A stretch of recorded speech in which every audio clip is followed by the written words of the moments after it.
शांति ओम शांति ओम शांति। मुरली date April 22, 2022। प्रातः मुरली बाप दादा मधुबन। मीठे बच्चे, बाबा आया है तुम बच्चों से दान लेने। तुम्हारे पास जो भी पुराने कीचड़ है माना किचड़ा है उसे दान दे दो तो पुण्य आत्मा बन जाएंगे। ಬಾಬಾ ಹೇಳ್ತಾ ಇದ್ದಾರೆ, ಮಧುರ ಮಕ್ಕಳೇ, ನೀವು ಮಕ್ಕಳಿಂದ ದಾನವನ್ನು ತೆಗೆದುಕೊಳ್ಳಲು ತಂದೆ ಬಂದಿದ್ದಾರೆ. ಆದ್ದರಿಂದ ತಮ್ಮ ಹತ್ರ ಯಾವ ಹಳೆಯ ವಸ್ತುಗಳಿದೆಯೋ ಅದನ್ನು ದಾನವಾಗಿ ಕೊಟ್ಟು ಪುಣ್ಯಾತ್ಮರಾಗಿ ಅಂತ ಹೇಳ್ತಿದ್ದಾರೆ. ತಾವು ಮಕ್ಕಳಿಂದ ದಾನವನ್ನು ತೆಗೆದುಕೊಳ್ಳಲು ತಂದೆ ಬಂದಿದ್ದಾರೆ. ತಾವು ಮಕ್ಕಳಿಂದ ದಾನವನ್ನು ತೆಗೆದುಕೊಳ್ಳಲು ತಂದೆಯು ಬಂದಿದ್ದಾರೆ. ತಮ್ಮ ಹತ್ತಿರ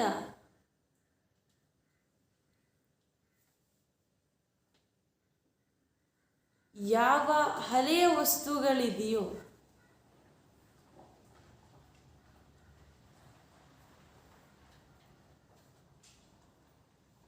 ಅದನ್ನು దాన ಮಾಡಿದಾಗ పుణ్యాత్మరాగుತ್ತೀರಿ.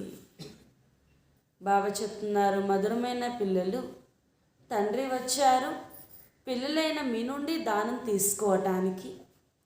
కావున మీ దగ్గర ఏదైతే పాత వస్తువులు ఉన్నాయో వాటిని దానం చేసి పుణ్యాత్మగా అవ్వండి అని అంటున్నారు బాబా. బాబాకి ఏం కావాలంట? ಹಳೆ ವಸ್ತುಗಳು ಬೇಕಂತೆ ಬಾಬು. ನಮ್ಮಲ್ಲಿರುವಂಥ ಹಳೆ ಸಂಸ್ಕಾರ, ಹಳೆ ವಿಷಯ ವಿಕಾರ ಏನಿದೆ ಅದನ್ನು ದಾನ ಮಾಡಬೇಕು ಅಂತ ಹೇಳ್ತಾರೆ. ಕೊಡೋನ್ವಾ? ಕೆಲವರಿಗೆ ವಸ್ತುಗಳ ಮೇಲೆ ಪ್ರೀತಿ ಇರುತ್ತೆ, ಅದು ಹಳೇದಾಗಿರಲಿ ಹೊಸದಾಗಿರಲಿ ಅದು ಕೊಡ್ಲಿಕ್ಕೆ ಅವ್ರು ಇಷ್ಟನೇ ಪಡೋದಿಲ್ಲ. ಆ ರೀತಿ ಈ ರಾವಣ ಸಂಸ್ಕಾರ 63 ಜನ್ಮಗಳಿಂದ ನಮ್ಮ ಜೊತೆಯಲ್ಲಿ ಬಂದಿರುವಂಥ ಇದು ನಮ್ಮ ಜೊತೆಯಲ್ಲೇ ಬಂದ್ಬಿಟ್ಟಿದೆ. ಇದನ್ನು ಬಿಡ್ಲಿಕ್ಕೆ ಇಷ್ಟಪಡ್ತಾ ಇಲ್ಲ. ಅದಕ್ಕೆ ಬಾಬಾ ಕೇಳ್ತಾರೆ, ದಾನವಾಗಿ ಕೊಡಿ ಅಂತ. ಪ್ರಶ್ನೆ, पुण्य की दुनिया में चलने वाले बच्चों प्रति बाप की श्रीमत क्या है? पुण्य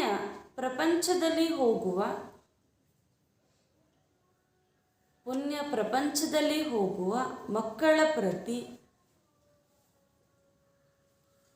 ತಂದೆಯ ಶ್ರೀಮತವೇನಾಗಿದೆ? పుణ్య ప్రపంచంలోకి వెళ్ళే పిల్లల గురించి అథవా పిల్లల ప్రతి తండ్రి యొక్క శ్రీమతం ఏమిటి?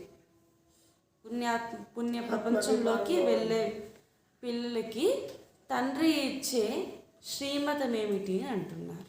దేహ సంబంధాలు మర్చి మీరు ఆత్మ అభిమాని అవ్వండి, దాత కాబట్టి దాత అవ్వండి అంటున్నారు. పవిత్రరాగి. उत्तर, मीठे बच्चे, पुण्य की दुनिया में चलना है तो सबसे ममत्व मिटाओ, 5 विकारों को छोड़ो, इस अंतिम जन्म में ज्ञान चिता पर बैठो, पवित्र बनो तो पुण्य आत्मा बन पुण्य की दुनिया में चले जाएंगे. ज्ञान योग को धारणा कर अपनी दैवी चलन बनाओ. बाप से सच्चा सौदा करो. बाप तुम्हारे से लेते कुछ नहीं, सिर्फ ममत्व मिटा देंगे.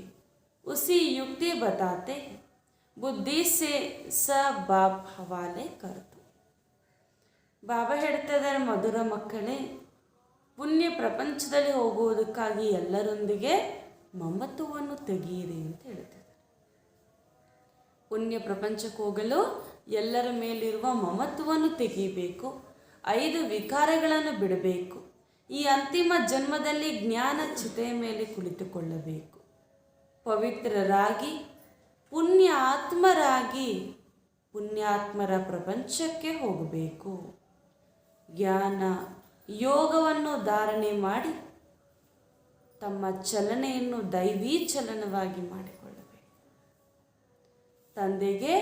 ತಂದೆ ಜೊತೆ ಸತ್ಯವಾಗಿ ವ್ಯಾಪಾರ ಮಾಡಬೇಕು ಅಂತ ಹೇಳ್ತಾರೆ. ಕೆಲವರಿಗೆ ಭಯ ಇರುತ್ತೆ, ಮೊಮ್ಮತ್ತನ್ನು ತೆಗೆದುಬಿಟ್ರೆ ಹೆಂಗೆ, ಅವ್ರು ಹೆಂಗೆ ಅಂತ. ಬಾಬಾ ಹೇಳ್ತಾರೆ, ನಾನು ನಿಮ್ಮಿಂದ ಏನೂ ತೆಗೆದುಕೊಳ್ಳೋದಿಲ್ಲ, ಆದರೆ ಅದರ ಮೇಲಿರುವಂಥ ಮಮತ್ವವನ್ನು ತೆಗೆಯುವಂಥ ಯುಕ್ತಿಯನ್ನು ಮಾತ್ರ ಹೇಳಿಕೊಡ್ತೇನೆ. ಆದ್ದರಿಂದ ಬುದ್ಧಿಯ ಮೂಲಕ ಎಲ್ಲವನ್ನೂ ಕೂಡ ತಂದೆಗೆ ಅರ್ಪಿಸಿ ಅಂತ ಹೇಳ್ತಾರೆ. ಇಷ್ಟು ಪಾಯಿಂಟ್ಸ್ ಬಾಬಾ ಹೇಳಿದ್ದಾರೆ. ಸಾರವಾಗಿ ಒಂದೇ ಒಂದು, ಏನು ಮಾಡಬೇಕು? ಶ್ರೀಮತ್ ಏನಾಗಿದೆ? ಮಮತ್ವವನ್ನು ತೆಗೆಯುವುದು, వికారಗಳನ್ನು బిడుವುದು ಅಂತ ಹೇಳ್ತಾರೆ. బాబా చెప్తున్నారు, మధురమైన పిల్లలు, పుణ్య ప్రపంచంలోకి వెళ్ళేటందుకు అందరిపై ఉన్న మమత్వాన్ని తీసివేయండి, 5 వికారాల్ని వదిలేయండి. ఈ అంతిమ జన్మలో జ్ఞాన చితపై కూర్చోండి, పవిత్రులుగా అయి పుణ్య ఆత్మగా అయి పుణ్య ప్రపంచంలోకి వెళ్ళాలి అని అంటున్నారు బాబా. జ్ఞానము యోగమును ధారణ చేసి మీరు దైవీ చలనం గల వారిగా అవ్వాలి. మీ నడవడిక దైవీ నడవడికగా అవ్వాలి. తండ్రితో సత్యమైన వ్యాపారమును చేయండి. మరియు మీరు మమత్వాన్ని తొలగించటం వల్ల అన్నీ తండ్రి అని తీసుకోరు. బాబా అంటున్నారు, నేనేమీ మీ నుండి తీసుకోను, కానీ మీకు దానిపై ఉన్న మమత్వాన్ని తీసేటటువంటి యుక్తిని తెలిపిస్తాను. కావున బుద్ధి నుండి ఏం చేయండి? తండ్రికి అర్పణ చేయండి అని అంటున్నారు. గీత్ ఇస్ పాప్ కీ దునియా ಸೆ ಹಾಡಾಗಿದೆ, ಈ ಪಾಪದ ಪ್ರಪಂಚದಿಂದ. ಪಾಠ, ಈ ಪಾಪಂ యొక్క ಪ್ರಪಂಚం నుండి ಎಲ್ಲಿ ಕರ್ಕೊಂಡು ಹೋಗಬೇಕು? ಯಾವುದದು? ओम शांति। दुनिया के मनुष्य व रावण राज्य के मनुष्य पुकारते हैं, हे पतित पावनाओ, पावन दुनिया अथवा पुण्य की दुनिया में ले चलो। गीत बनाने वालों को इन बातें ही समझ नहीं है.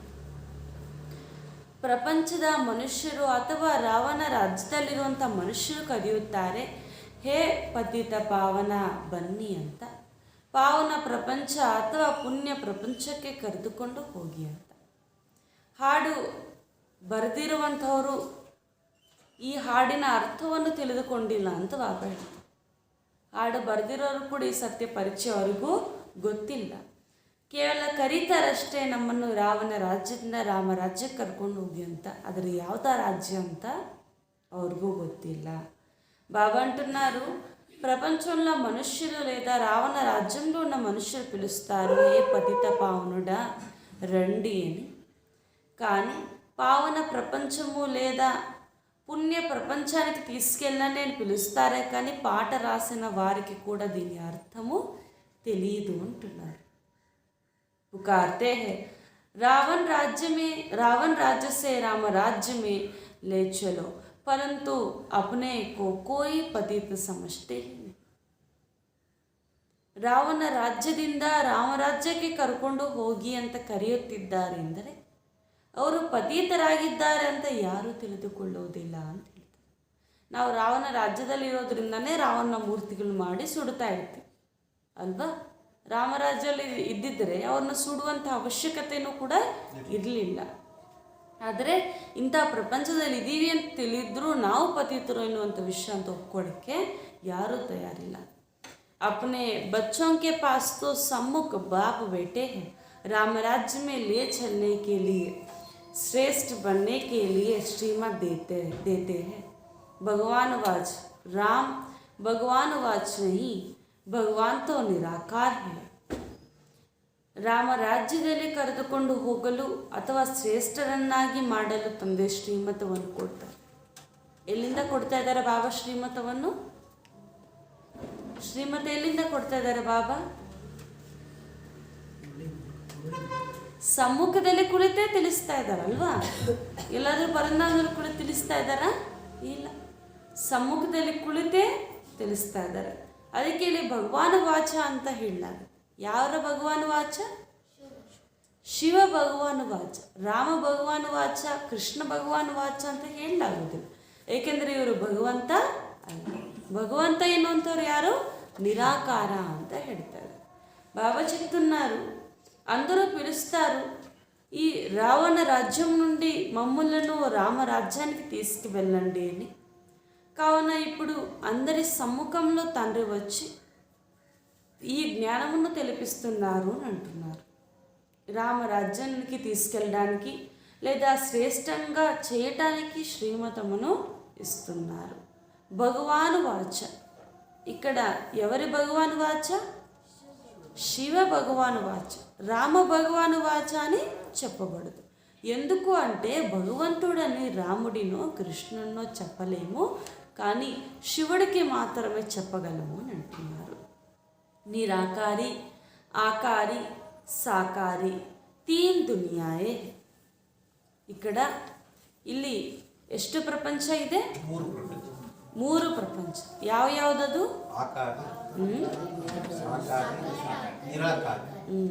ನಿರಾಕಾರಿ, ಆಕಾರಿ, ಸಾಕಾರಿ, ಈ ಮೂರು ಪ್ರಪಂಚಗಳಿವೆ ಅಂತ ಹೇಳ್ತಾ ಇದ್ದಾರೆ.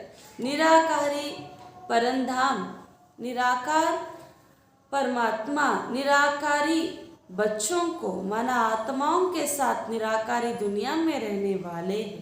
अभी बाबा आया हुआ है स्वर्ग का राज्य भाग्य देने, हमको पुण्यात्मा बनाने.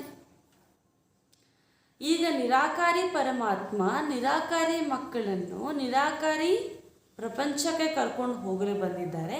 ಏಕೆಂದರೆ ನಿರಾಕಾರಿ ತಂದೆ, ನಿರಾಕಾರಿ ಆತ್ಮರಿರುವಂಥ ಸ್ಥಾನವು ಯಾವುದು? ನಿರಾಕಾರಿ ಪ್ರಪಂಚವಾಗಿದೆ ಅಂತ ಹೇಳ್ತಿದ್ದಾರೆ ಬಾಬಾ. ತೋ ಅಭಿ ಈಗ ತಂದೆ ಬಂದಿರೋದೇ ಸ್ವರ್ಗದ ರಾಜ್ಯಭಾಗ್ಯವನ್ನು ನಮಗೆ ಕೊಡುವುದಕ್ಕೆ, ಹಾಗೂ ಅದಕ್ಕೆ ಮೊದಲು ನಮ್ಮನ್ನು పుణ్యాత్మರಾಗಿ ಮಾಡುವುದಕ್ಕೆ.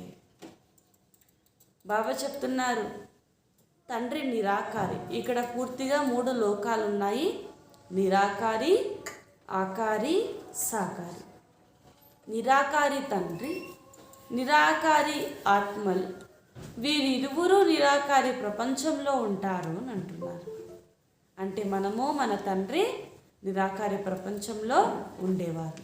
ఇప్పుడు పాత్ర చేయడానికి మన కిందికి వచ్చిన కారణంగా ఆ నిరాకారి తండ్రియే వచ్చి మనకు మరల స్వర్గం యొక్క రాజ్యభాగ్యాన్ని ఇస్తున్నారు మరియు మనల్ని పావనంగా చేస్తున్నారు అని అంటున్నారు. राम राज्य माना दिन, रावण राज्य माना रात. यह बातें कोई नहीं जानते हैं, तुम्हारे में भी कोई विरला जानते हैं. इस ज्ञान के लिए भी पवित्र बुद्धि चाहिए. రామ రాజ్యం అంటేనే పగలు, రావణ రాజ్యం అంటేనే రాత్రి. ఈ విషయమును ఎవరు తెలుసుకోలేదు, మీలో కూడా కొందరు మాత్రమే దీన్ని స్పష్టంగా తెలుసుకున్నారు అని అంటున్నారు. ఎందుకు అనంటే ఈ జ్ఞానమును అర్థం చేసుకోవటానికి మన బుద్ధి పవిత్ర బుద్ధిగా కావాలి. ಬಾಬಾ ಹೇಳ್ತಾ ಇದ್ದಾರೆ, ರಾಮ ರಾಜ್ಯ ಎನ್ನುವುದು ಹಗಲು, ರಾವಣ ರಾಜ್ಯ ಎನ್ನುವುದು ರಾತ್ರಿ. ಈ ವಿಷಯ ಏನಿದೆ, ಇವಾಗ ನಾವು ಅಂಧಕಾರದಲ್ಲಿ ಇದ್ದೀವಿ ಅಂತ, ಇದು ಯಾರಿಗೂ ಅರ್ಥ ಆಗಲಿಲ್ಲ. ನಿಮ್ಮಲ್ಲೂ ಕೂಡ ಕೆಲವರಿಗೆ ಮಾತ್ರ ಇದು ಅರ್ಥ ಆಗಿದೆ ಅಂತ ಹೇಳ್ತಾರೆ. ಯಾಕೆ ಅಂತಂದರೆ ಈ ವಿಷಯಗಳನ್ನು ಧಾರಣೆ ಮಾಡಲು ಬುದ್ಧಿ ಪವಿತ್ರವಾಗಿರಬೇಕಾಗಿದೆ. तो अच्छी चीज़ हमेशा याद रहती है ना. मूल बात है याद की, तुमको पुण्य क्या करना है. ಇವಾಗ ಇಲ್ಲಿ ಮೂಲವಾಗಿರುವಂಥ ವಿಷಯ ಅಥವಾ ಜ್ಞಾನದ ಸಾರವೇನಾಗಿದೆ? ನೆನಪು. ನಮಗೆ ಇಷ್ಟ ಆಗಿರುವಂಥ ವಸ್ತುವನ್ನು ನಾವು ನೆನಪು ಮಾಡ್ತೀವೋ ಇಲ್ಲ, ವ್ಯಕ್ತಿಗಳನ್ನ ನೆನಪು ಮಾಡ್ತೀವೋ ಇಲ್ಲ. ಇವಾಗ ನಮ್ಗೆ ಯಾರು ಇಷ್ಟ? ಶಿವಬಾಬಾ ಇಷ್ಟ. ಅದಕ್ಕೆ ನಿನ್ನೆ ಕೂಡ ಬಾಬಾ ಏನು ಹೇಳಿದ್ರು? ನೆನಪು ಅಂದ್ರೇ ಮಿಠಾಯಿ ಅಂತ ಹೇಳಿದ್ರು. ಸ್ವೀಟ್ ಅಂದರೆ ಎಲ್ಲರಿಗೂ ಇಷ್ಟ ಅಲ್ವಾ? चांदनी, आपको स्वीट पसंद है? मिठाई पसंद है? तो शिव बाबा भी एक मिठाई, शिव बाबा का याद भी एक मिठाई है ना. हाँ, तो उनको भी याद करना है. ಬಾಬಾ ಹೇಳ್ತಾ ಇದ್ದಾರೆ, ನೆನಪು ಯಾವುದು ನಮಗೆ ಪ್ರಿಯವಾಗಿರುವಂಥ ವಸ್ತು ಇರುತ್ತೋ ಅದನ್ನು ಮಾಡಲಾಗುತ್ತೆ. ಅದಕ್ಕೋಸ್ಕರ ಇವಾಗ ಶಿವಬಾಬರನ್ನು ನೆನಪು ಮಾಡಬೇಕು. ನಿಮ್ಮನ್ನು ಪುಣ್ಯ ಆತ್ಮರಾಗಿ ಮಾಡಲು ಆ ತಂದೆಯೇ ಬಂದಿದ್ದಾರೆ ಅಂತ ಹೇಳ್ತಿದ್ದಾರೆ ಬಾಬಾ. ಇವಾಗ ನೀವು ಏನು ಪುಣ್ಯ ಮಾಡಬೇಕು ಅಂತ ಕೇಳ್ತಾರೆ. ನೀವು ಪುಣ್ಯ ಆತ್ಮರಾಗಬೇಕು ಅಂತಂದರೆ ಏನೋ ಒಂದು ಪುಣ್ಯದ ಕಾರ್ಯವನ್ನು ಮಾಡಿರಬೇಕು. ಏನು ಪುಣ್ಯ ಕಾರ್ಯವನ್ನು ಮಾಡಬೇಕು ಅಂತ ಕೇಳ್ತಾರೆ. ಪವಿತ್ರತಾ ಶಕ್ತಿ ಪ್ರಪಂಚ ನಮ್ಮಲ್ಲಿರೋ ಕೆಟ್ಟ ಗುಣಗಳನ್ನು ತೆಗೆದುಹಾಕಿ ವಿಕಾರ ಜ್ಞಾನವು ತಂದೆಯಿಂದ ಪಡಿತಾ ಇದೆ. ತಂದೆಯನ್ನು ಸದಾ పవిత్రతా శక్తి ప్రకారం నమ్మల్ని అపవిత్రత భస్మం ಮಾಡಬೇಕು. బాబా అడుగుతున్నారు, ఇప్పుడు ఇక్కడ మూలమైన విషయము స్మృతి చేయటము. కావున ఏదైనా కూడా ప్రేమైన వస్తువు ఉంది అనుకోండి, దాన్ని మనం స్మృతి చేస్తూ ఉంటాం. ఇప్పుడు మీరు తండ్రిని స్మృతి చేస్తూ ఉన్నారు. ఇప్పుడు పుణ్య ఆత్మ మీరు అవ్వాలంటే ఏదో ఒక పుణ్యకార్యం చేయాలి కదా. ఏమిటా పుణ్యకార్యము అని అడుగుతున్నారు. ఏమిటి? తుమ్హారే పాస్ జో కిచడా హై వ మేరే హవాలే కర్ దో. ನಾವು ಮಾಡುವಂಥ ಮಹತ್ವಪೂರ್ಣ ಕಾರ್ಯ ಅಥವಾ ಪುಣ್ಯ ಕಾರ್ಯ ಏನು? ನಮ್ಮಲ್ಲಿ ಇರುವಂಥ ಬೇಡದೇ ಇರುವಂಥ ವಸ್ತುಗಳನ್ನು ಕೊಡುವುದು ಅಂತ ಹೇಳ್ತಾರೆ. ಇದನ್ನು ಯಾರಾದರೂ ಪುಣ್ಯ ಕಾರ್ಯ ಅಂತಾರ? ನಾರ್ಮಲ್ ಆಗಿ ಯಾವುದೊಂದು ಮಹತ್ವಪೂರ್ಣವಾಗಿರುವಂಥ ವಸ್ತುಗಳನ್ನು, ಏನೋ ಒಂದು ವಸ್ತ್ರದಾನನೋ, ಅನ್ನದಾನನೋ, ಪುಸ್ತಕನೋ ಇತ್ಯಾದಿ ಯಾವುದು ಬೇಕಾಗಿರುತ್ತೋ, ಒಳ್ಳೆಯದಾಗಿರುತ್ತೋ ಆ ವಸ್ತುಗಳನ್ನು ದಾನ ಮಾಡಿದರೆ ಪುಣ್ಯ ಕಾರ್ಯ ಅಂತ ಹೇಳ್ತಾರೆ. ಆದರೆ ಬಾಬಾ ಹೇಳ್ತಾರೆ ಅದು ಯಾವುದೂ ಅಲ್ಲ, ನಿಮ್ಮಲ್ಲಿರುವಂಥ ಕೆಟ್ಟದ್ದು ಬೇಡದೇ ಇರುವಂಥದ್ದು ನನಗೆ ಕೊಡಿ ಅಂತ ಹೇಳ್ತಾರೆ. ಈ ಪುಣ್ಯ ಕಾರ್ಯವನ್ನು ಮಾಡೋಣ. టైం నోడಬೇಕಾ ಅದಕ್ಕೆ? రెడీ. బాబా చెప్తున్నారు, మీ దగ్గర ఏదైతే పాత వస్తువులు ఉన్నాయో, ఏవైతే మీకు పనికిరావో వాటిని దానం చెయ్యండి. ఇదే పుణ్యకార్యము అని అంటున్నారు బాబా. जब मनुष्य मरते हैं तो उसके बिस्तर कपड़े आदि सब करीनहोर को दे देते हैं. वह दूसरे किस्म के ब्राह्मण होते हैं और इससे ममत्व मिटाओ. बल 10 या 20 करोड़ है, परंतु बाप कहते हैं इनसे बुद्धि निकालो. बदले में तुमको सब कुछ नई दुनिया में मिलेगा. कितना यह सस्ता सौदा है. बाप कहते हैं जिनमें मैं प्रवेश किया उसने सब सौदा किया. अब देखो उसके बदले कितना राज्य भाग्य मिलता है. कुमारियों को तो कुछ देना ही नहीं, वर्षा मिलता है. बच्चों को तो उनको मिल्कियत का नशा रहता है. आजकल स्त्री को हाफ पार्टनर थोड़े ही बनाते हैं, सारा बच्चों को ही दे देते हैं. पुरुष मर जाते तो स्त्री को कोई पूछता भी नहीं, या तो तुम बाप से फुल वर्षा लेते हो. ಬಾಬಾ ಹೇಳ್ತಾ ಇದ್ದಾರೆ, ಇವಾಗ ಯಾರಾದರೂ ಕೂಡ ಮನುಷ್ಯರ ಶರೀರವನ್ನು ಬಿಟ್ಟಾಗ ಅವರು ಮಲಗಿರುವಂಥ ಹಾಸಿಗೆ ಸಹಿತವಾಗಿ, ಬಟ್ಟೆ ಸಹಿತವಾಗಿ ಇಟ್ಕೊಳ್ತಾರೆ, ಅದನ್ನು ದಾನ ಮಾಡಿಬಿಡ್ತಾರೆ ಅಲ್ವಾ. ಬಾಬಾ ಹೇಳ್ತಿದ್ದಾರೆ ಅವರು ಒಂದು ಸ್ವಲ್ಪವೂ ಕೂಡ ಮಮತ್ವವನ್ನು ಅವ್ರ ಮೇಲೆ ಇಟ್ಕೊಳ್ಳದೆ ಅವರು ಎಲ್ಲ ವಸ್ತುಗಳನ್ನು ಕೂಡ ಏನು ಮಾಡಿಬಿಡ್ತಾರೆ, ದಾನ ಮಾಡಿಬಿಡ್ತಾರೆ. ಇವಾಗ ನೀವೇನು ಮಾಡಿ, ಹಳೆಯ ಶರೀರದಲ್ಲಿ ಯಾವುದೇ ಮಮತ್ವ ಬರುವಂಥ ವಿಷಯಗಳಿದೆಯೋ ಅದನ್ನೆಲ್ಲವನ್ನು ಕೂಡ ತಂದೆಗೆ ದಾನ ಕೊಟ್ಟುಬಿಡಿ ಅಂತ ಬಾಬಾ ಹೇಳ್ತಾ ಇದ್ದಾರೆ. ಈ ಹಳೆಯ ಪ್ರಪಂಚ, ಹಳೆಯ ಶರೀರ ಎಲ್ಲವೂ ಕೂಡ ಇನ್ನೇನು ಭಸ್ಮ ಆಗೋದಿದೆ, ಸಮಾಪ್ತಿ ಆಗುವುದಿದೆ. ಇದು ಯಾವುದೂ ಕೂಡ ನಿಮ್ಮ ಜೊತೆಯಲ್ಲಿ ಇರುವುದೇ ಇಲ್ಲ. ಆದ್ದರಿಂದ ಇದೆಲ್ಲವನ್ನು ನನಗೆ ಕೊಟ್ಟುಬಿಡಿ, ಮಹತ್ವವನ್ನು ತೆಗೆದು ಹಾಕಿ ಅಂತ ಬಾಬಾ ಹೇಳ್ತಾರೆ. ಬರೀ ನಿಮ್ಮ ಹತ್ರ 10 ಕೋಟಿ 20 ಕೋಟಿ ಇರ್ಬೋದು. ಬಾಬಾ ಹೇಳ್ತಾ ಇದ್ದಾರೆ ಎಲ್ಲವನ್ನು ಕೂಡ ತಂದು ಕೊಟ್ಟುಬಿಡಿ ಅಂತಲೂ ಬಾಬಾ ಹೇಳ್ತಾ ಇಲ್ಲ. ನಿಮ್ಮ ಹತ್ರ ಇದ್ದರೂ ನೀವೇನು ಮಾಡಬೇಕು, ನಿಮ್ಮ ಬುದ್ಧಿಯಿಂದ ಅದರ ಮೇಲಿರುವಂಥ ಮಮತ್ವವನ್ನು ತೆಗೆದು ಹಾಕಿ ಅಂತ ಬಾಬಾ ಹೇಳ್ತಾ ಇದ್ದಾರೆ. ಅದಕ್ಕೋಸ್ಕರ ಇಲ್ಲಿ ನೋಡಿ, ಬ್ರಹ್ಮ ಬಾಬು ಅವರು ನಿಮ್ಮ ಎದುರುಗಡೆನೇ ಅವ್ರ ಹತ್ರ ಇರುವಂಥ ಎಲ್ಲವನ್ನೂ ಕೂಡ ಅರ್ಪಣೆ ಮಾಡಿ ಬಿಸ್ನೆಸ್ಸಲ್ಲಿ ಹಾಕಿದ್ರು. ಲಾಭ ಬಂತ ಇಲ್ವಾ? ಬಾಬಾ ಹೇಳ್ತಾರೆ ಅವ್ರು ಮಾಡಿರುವಂತಹ ವ್ಯಾಪಾರಕ್ಕೆ ಅವರಿಗೆ ಎಷ್ಟೊಂದು ಸ್ವರ್ಗದ ರಾಜ್ಯ ಭಾಗ್ಯವೇ ಸಿಕ್ಕಿದೆ ನೋಡಿ ಅಂತ ಬಾಬಾ ಹೇಳ್ತಾ ಇದ್ದಾರೆ. ಇದೆಷ್ಟು ಸಸ್ತಾ ಸೌದ ಅಂತ ಬಾಬಾ ಹೇಳ್ತಾ ಇದ್ದಾರೆ ಅಲ್ವಾ. ಇಲ್ಲಿ ಹಳೆಯದನ್ನು ಕೊಟ್ಟು ಹೊಸದಾಗಿ, ಅದು ಕೂಡ ಎಷ್ಟೊಂದು ಕೋಟ್ಯಾಂತರ ಲಕ್ಷಾಂತರ ಬೆಲೆ ಬಾಳುವಂತಹ ರಾಜ್ಯಕ್ಕೆ ಬಾಬಾ ನಮ್ಮನ್ನು ಕಲಿಸ್ಕೊಡ್ತಾರೆ. ಸ್ವರ್ಗಕ್ಕೆ ಬೆಲೆನೇ ಕಟ್ಟಲಿಕ್ಕೆ ಆಗೋದಿಲ್ಲ ಅಂತ ಪ್ರಪಂಚಕ್ಕೆ ಬಾಬಾ ನಮ್ಮನ್ನು ಕಲಿಸ್ಕೊಡ್ತಾರೆ. ಆದ್ದರಿಂದ ನಿಮ್ಮ ಹತ್ರ ಏನಿದೆ ಅದನ್ನು బాబారవరికి కొడి ఇంత బాబా ಹೇಳ್ತಿದ್ದಾರೆ. బాబా చెప్తున్నారు, ఇప్పుడు మీ దగ్గర ఈ పాత ప్రపంచంలో ఏదైతే ఉందో వాటిని దానం చేయండి అని అంటున్నారు బాబా. ఈ పాత ప్రపంచంలో ఉన్న ఈ పాత శరీరము ఇంకంతా కూడా ఎండిపోయినట్లే, దీంట్లో ఏమీ సారం అనేది లేదు అంటున్నారు బాబా. ఇది ఎంత సస్తా వ్యాపారం. బాబా అంటున్నారు ఇక్కడ ఏం వ్యాపారం చేస్తారంటే మీ దగ్గర వేస్ట్ ఏది వద్దో దాన్ని ఇమ్మంటున్నారు బాబా. బ్రహ్మబాబా చూడండి, మీ ఎదుటనే వారి దగ్గర ఉన్నవన్నిటినీ కూడా అర్పణ చేసి రాజ్య భాగ్యాన్ని పొందుకున్నారు కదా.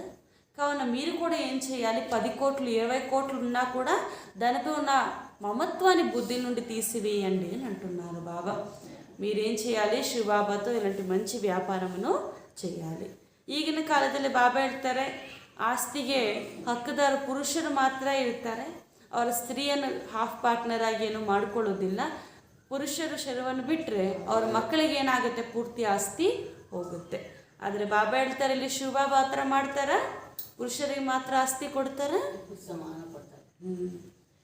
तो यहाँ तो कोई मेल फीमेल का सवाल ही नहीं, सब वर्षे के अधिकारी है. ಇಲ್ಲಿ ಸ್ತ್ರೀ పురుషರು ఇద్దరూ కూడా ఆస్తిಗೆ హక్కుదారులే ಅಂತ ಹೇಳ್ತಾರೆ.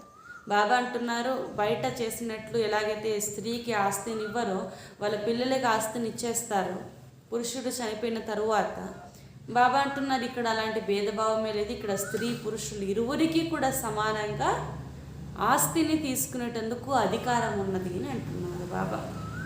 माताओं कन्याओं को तो और ही हक जास्ती मिलती है, क्योंकि कन्याओं का लौकिक बाप के वर्षे का ममत्व नहीं है. वास्तव में तुम सब कुमार कुमारियाँ हो गए, बाप से कितना वर्षा पाया. ಬಾಬಾ ಹೇಳ್ತಾ ಇದ್ದಾರೆ ಕನ್ಯೆಯರು ಹತ್ರ ಏನೂ ಇರೋದಿಲ್ಲ, ಏಕೆ ಅಂತಂದರೆ ಅವ್ರೇನು ಸಂಪಾದನೆ ಮಾಡೋದಿಲ್ಲ. ಬಾಬಾ ಹೇಳ್ತಾರೆ ಇನ್ನೂ ನೀವು ಜಾಸ್ತಿ ಕನ್ಯೆಯರಾಗಿರ್ಬೋದು ಮಾತೆಯರಾಗಿರ್ಬೋದು ಬಾಬಾವರ ಆಸ್ತಿಗೆ ಹಕ್ಕದಾರರು ಅಂತ ಹೇಳ್ತಾರೆ. ಏಕೆಂದರೆ ಕನ್ಯರಿಗಂತ ಅವ್ರ ತಂದೆ ಆಸ್ತಿ ಮೇಲಿರುವ ಮಹತ್ವ ತೊಲಗೋಗ್ಬಿಟ್ಟಿರುತ್ತಲ್ಲ. ಬಾಬಾ ಹೇಳ್ತಾರೆ ಈಗ ನೀವು ಈ ತಂದೆಯಿಂದ ಎಲ್ಲ ಆಸ್ತಿಯನ್ನು ಪಡ್ಕೊಳ್ತಾ ಇದ್ದೀರಿ, ವಾಸ್ತವದಲ್ಲಿ ಹೇಳ್ಬೇಕಂದ್ರೆ ನೀವೆಲ್ಲರೂ ಕುಮಾರ ಕುಮಾರಿಯರೇ ಅಂತ ಹೇಳ್ತಾರೆ. ಎಲ್ಲರೂ ಯಾರಂತೆ, ಕುಮಾರ ಕುಮಾರಿಯರೇ ಅಂತ ಬಾಬಾ ಹೇಳ್ತಾ ಇದ್ದಾರೆ. ತೋ ಬಾಪ್ ಸೆ ಕಿತನಾ ವರ್ಷ ಪಾಯ, ಇವಾಗ ನೀವು ತಂದೆಯಿಂದ ಎಷ್ಟು ಆಸ್ತಿಯನ್ನು ಪಡ್ಕೊಂಡಿದ್ದೀರಿ. एक कहानी है, राजा ने बच्चों से पूछा किसका खाती हो, तो एक ने कहा अपने भाग्य का, तो राजा ने उसको निकाल दिया, वह बाप से ही साहूकार हो गया. बाप को निमंत्रण दिया, पूछा अब किसकी खाती हूँ, देखो तो बाप भी कहते हैं बच्चे तुम सब अपनी तकदीर बनाते हो. ಬಾಬಾ ಹೇಳ್ತಿರೋ ಒಂದು ಕತೆ ಇದೆ. ಕಥೆಯಲ್ಲಿ ಏನಂತಂದರೆ ರಾಜನಿಗೆ 3 ಜನ ಮಕ್ಕಳಿರ್ತಾರೆ. 3 ಜನ ಮಕ್ಕಳಲ್ಲಿ ಮಕ್ಕಳನ್ನು ತುಂಬ ಚೆನ್ನಾಗಿ ಆ ರಾಜ ನೋಡ್ಕೊಳ್ತಾ ಇರ್ತಾರೆ. ಒಂದು ದಿನ ಏನು ಹೇಳ್ತಾರೆ ಅಂದರೆ ಮಕ್ಕಳಿಗೆ ಕೇಳ್ತಾನೆ ಆ ರಾಜ, ನೀವು ಯಾರ್ದು ತಿಂತಾ ಇದ್ದೀರಾ ಅಂತ. ಅವಾಗ 2 ಮಕ್ಕಳು ಹೇಳ್ತಾರೆ ನಮ್ಮ ಅಪ್ಪನ ಆಸ್ತಿ ನಾನು ತಿಂತಾ ಇದ್ದೀನಿ ಅಂತ. ಆದರೆ ಒಬ್ಬ ಮಗಳು ಏನು ಹೇಳ್ತಾರೆ ಅಂದರೆ ನನ್ನ ಭಾಗ್ಯವನ್ನು ನಾನು ತಿಂತಾ ಇದ್ದೀನಿ ಅಂತ ಹೇಳ್ತಾರೆ. ಅಂದರೆ ನನ್ನ ಭಾಗ್ಯದಲ್ಲಿ ಏನಿದೆ ಅದು ನನಗೆ ಬಂದಿದೆ, ಅದನ್ನೇ ನಾನು ಸ್ವೀಕಾರ ಮಾಡ್ತಾ ಇದ್ದೀನಿ ಅಂತ. ಅವಾಗ ರಾಜನಿಗೆ ಕೋಪ ಬಂದು ಏನು ಮಾಡಿಬಿಡ್ತಾನೆ, ನಮ್ಮ ಮಗಳನ್ನ ಹೊರಗಡೆ ಕಳಿಸ್ಬಿಡ್ತಾನೆ. ಹೊರಗಡೆ ಹೆಂಗೆ ಕಳಿಸ್ತಾನೆ ಅಂತಂದರೆ ಎಲ್ಲರೂ ಕೂಡ ಮದುವೆ ಮಾಡ್ತಾರೆ, ಅವರಿಬ್ಬರಿಗೆ ಒಳ್ಳೆ ರಾಜರ ಜೊತೆಯಲ್ಲಿ ಮದುವೆ ಮಾಡಿಸ್ತಾರೆ. ಇವರಿಗೆ ಬಂದ್ಬಿಟ್ಟು ಯಾರೋ ಬೇಕಾರಿ ಯಾರೋ ಸಿಕ್ಕಿದವ್ರಿಗೆ ಮದುವೆ ಮಾಡಿಸಿ ಕಳಿಸ್ಬಿಡ್ತಾರೆ. ಕಳಿಸಾದ್ಮೇಲೆ ಸ್ವಲ್ಪ ವರ್ಷ ಆದಮೇಲೆ ಏನಾಗುತ್ತೆ ಅಂತಂದರೆ ಆ ರಾಜ ಕೂಡ ಒಂದು ಯುದ್ಧದಲ್ಲಿ ಸೋತು ಹೋಗ್ತಾನೆ. ಅದಿಲ್ಲದೆ ಅವರಿಬ್ಬರು ಮಕ್ಕಳಿಗೂ ಕೂಡ ಯಾರು ಮದುವೆ ಮಾಡಿದ್ರು ಅವರು ಕೂಡ ಪರಿಸ್ಥಿತಿಯ ಕಾರಣ ಅವರು ಕೂಡ ಏನಾಗ್ಬಿಡ್ತಾರೆ, ಭಿಕಾರಿ ಆಗಿಬಿಡ್ತಾರೆ. ಮತ್ತು ಒಂದು ಫಂಕ್ಷನಲ್ಲಿ ಅವರೆಲ್ಲರೂ ಕೂಡ ಸೇರ್ತಾರೆ. ಆವಾಗ ಇವ್ರು ಯಾರು ಲಾಸ್ಟ್ ಮಗಳಿಗೆ ರಾಜ ಬಂದು ಯಾರೋ ಒಬ್ಬರನ್ನ ಕೊಟ್ಟು ಮದುವೆ ಮಾಡಿಸ್ಬಿಟ್ಟಿದ್ನ ಅವರೇ ಏನು ಮಾಡ್ತಾರೆ, ಅವರು ತುಂಬ ವೀರ ಆಗಿರುವಂಥ ಕಾರಣ ಒಳ್ಳೆ ಯುದ್ಧ ಮಾಡಿ ಒಳ್ಳೆ ಸಂಪಾದನೆ ಮಾಡಿಕೊಂಡು ತುಂಬ ಸಾಹುಕಾರ ಆಗಿಬಿಡ್ತಾರೆ ಎಲ್ರಿಗಿಂತ. ಅವಾಗ ಎಲ್ಲರೂ ಒಟ್ಟಿಗೆ ಸೇರಿದಾಗ ಅವಾಗ ಮಗಳು ಕೇಳ್ತಾರೆ ಅವ್ರ ಅಪ್ಪಂಗೆ, ಇವಾಗ ಹೇಳಿ ನಾನು ಯಾರ ಭಾಗ್ಯವನ್ನು ತಿಂತಾ ಇದ್ದೀನಿ, ಯಾರ್ದು ತಿಂತಾ ಇದ್ದೀನಿ ಅಂತ. ಅವ್ರು ಹೇಳ್ತಾರೆ ನನ್ನ ಭಾಗ್ಯವನ್ನು ನಾನೇ ತಿಂತಾ ಇದ್ದೀನಿ, ಯಾರ್ದು ಕೂಡ ಇಲ್ಲಿ ಯಾರೂ ಕೂಡ ಇರೋದಿಲ್ಲ, ಪ್ರತಿಯೊಬ್ಬರ ಭಾಗ್ಯದ ಅನುಸಾರವಾಗಿ ಅವರಿಗೆ ಫಲ ಸಿಗುತ್ತೆ ಅಂತ.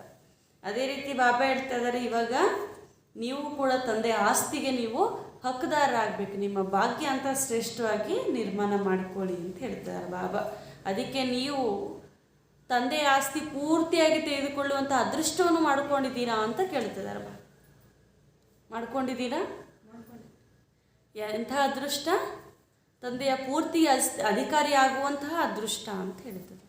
బాబా చెప్తున్నారు ఇక్కడ మీరందరూ కూడా కుమార కుమారీలేని అంటున్నారు. ఎందుకంటే ఇక్కడ కన్యలకి మాతలకి ఇంకా ఎక్కువ ఆస్తి బాబా నుండి లభిస్తుంది.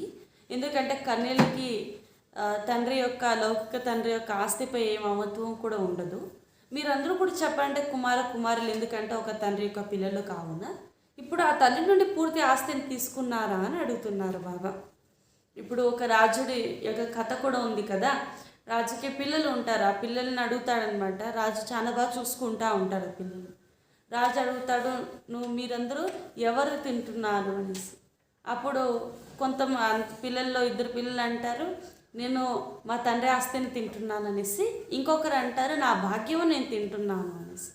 అప్పుడు ఆ రాజుకి కోపం చేసి ఏం చేస్తాడు, ఎవరినో ఒకరిని పెళ్లి చేసి పంపించేస్తాడు. కొన్ని రోజుల తర్వాత ఈ రాజు కూడా ఎంత సావుకారుగా ఉన్నాడో ఆయన కూడా బికారిగా అయిపోతాడు. వాళ్ళ అక్కలు కూడా బికారులుగా అయిపోతాడు. కానీ వీరు మాత్రం చాలా సావుకారుగా అయిపోతారు అన్నమాట. అప్పుడు ఆమె అడుగుతుంది వాళ్ళ నాన్నని ఏమనంటే ఆ రాజుని, ఇప్పుడు చెప్పండి నేను ఎవరి భాగ్యమును తింటున్నాను అని. అంటే వారు చేసుకున్న భాగ్యమును వారు తింటారు. అందుకే బాబా ఇప్పుడు పిల్లల్ని ప్రశ్నిస్తున్నారు, పిల్లలు మీరు చెప్పండి తండ్రి యొక్క పూర్తి ఆస్తికి హక్కుదారిగా అయ్యేటటువంటి భాగ్యాన్ని నిర్మాణం చేసుకున్నారా, అలాంటి అదృష్టమును నిర్మాణం చేసుకున్నారా అని అడుగుతున్నారు.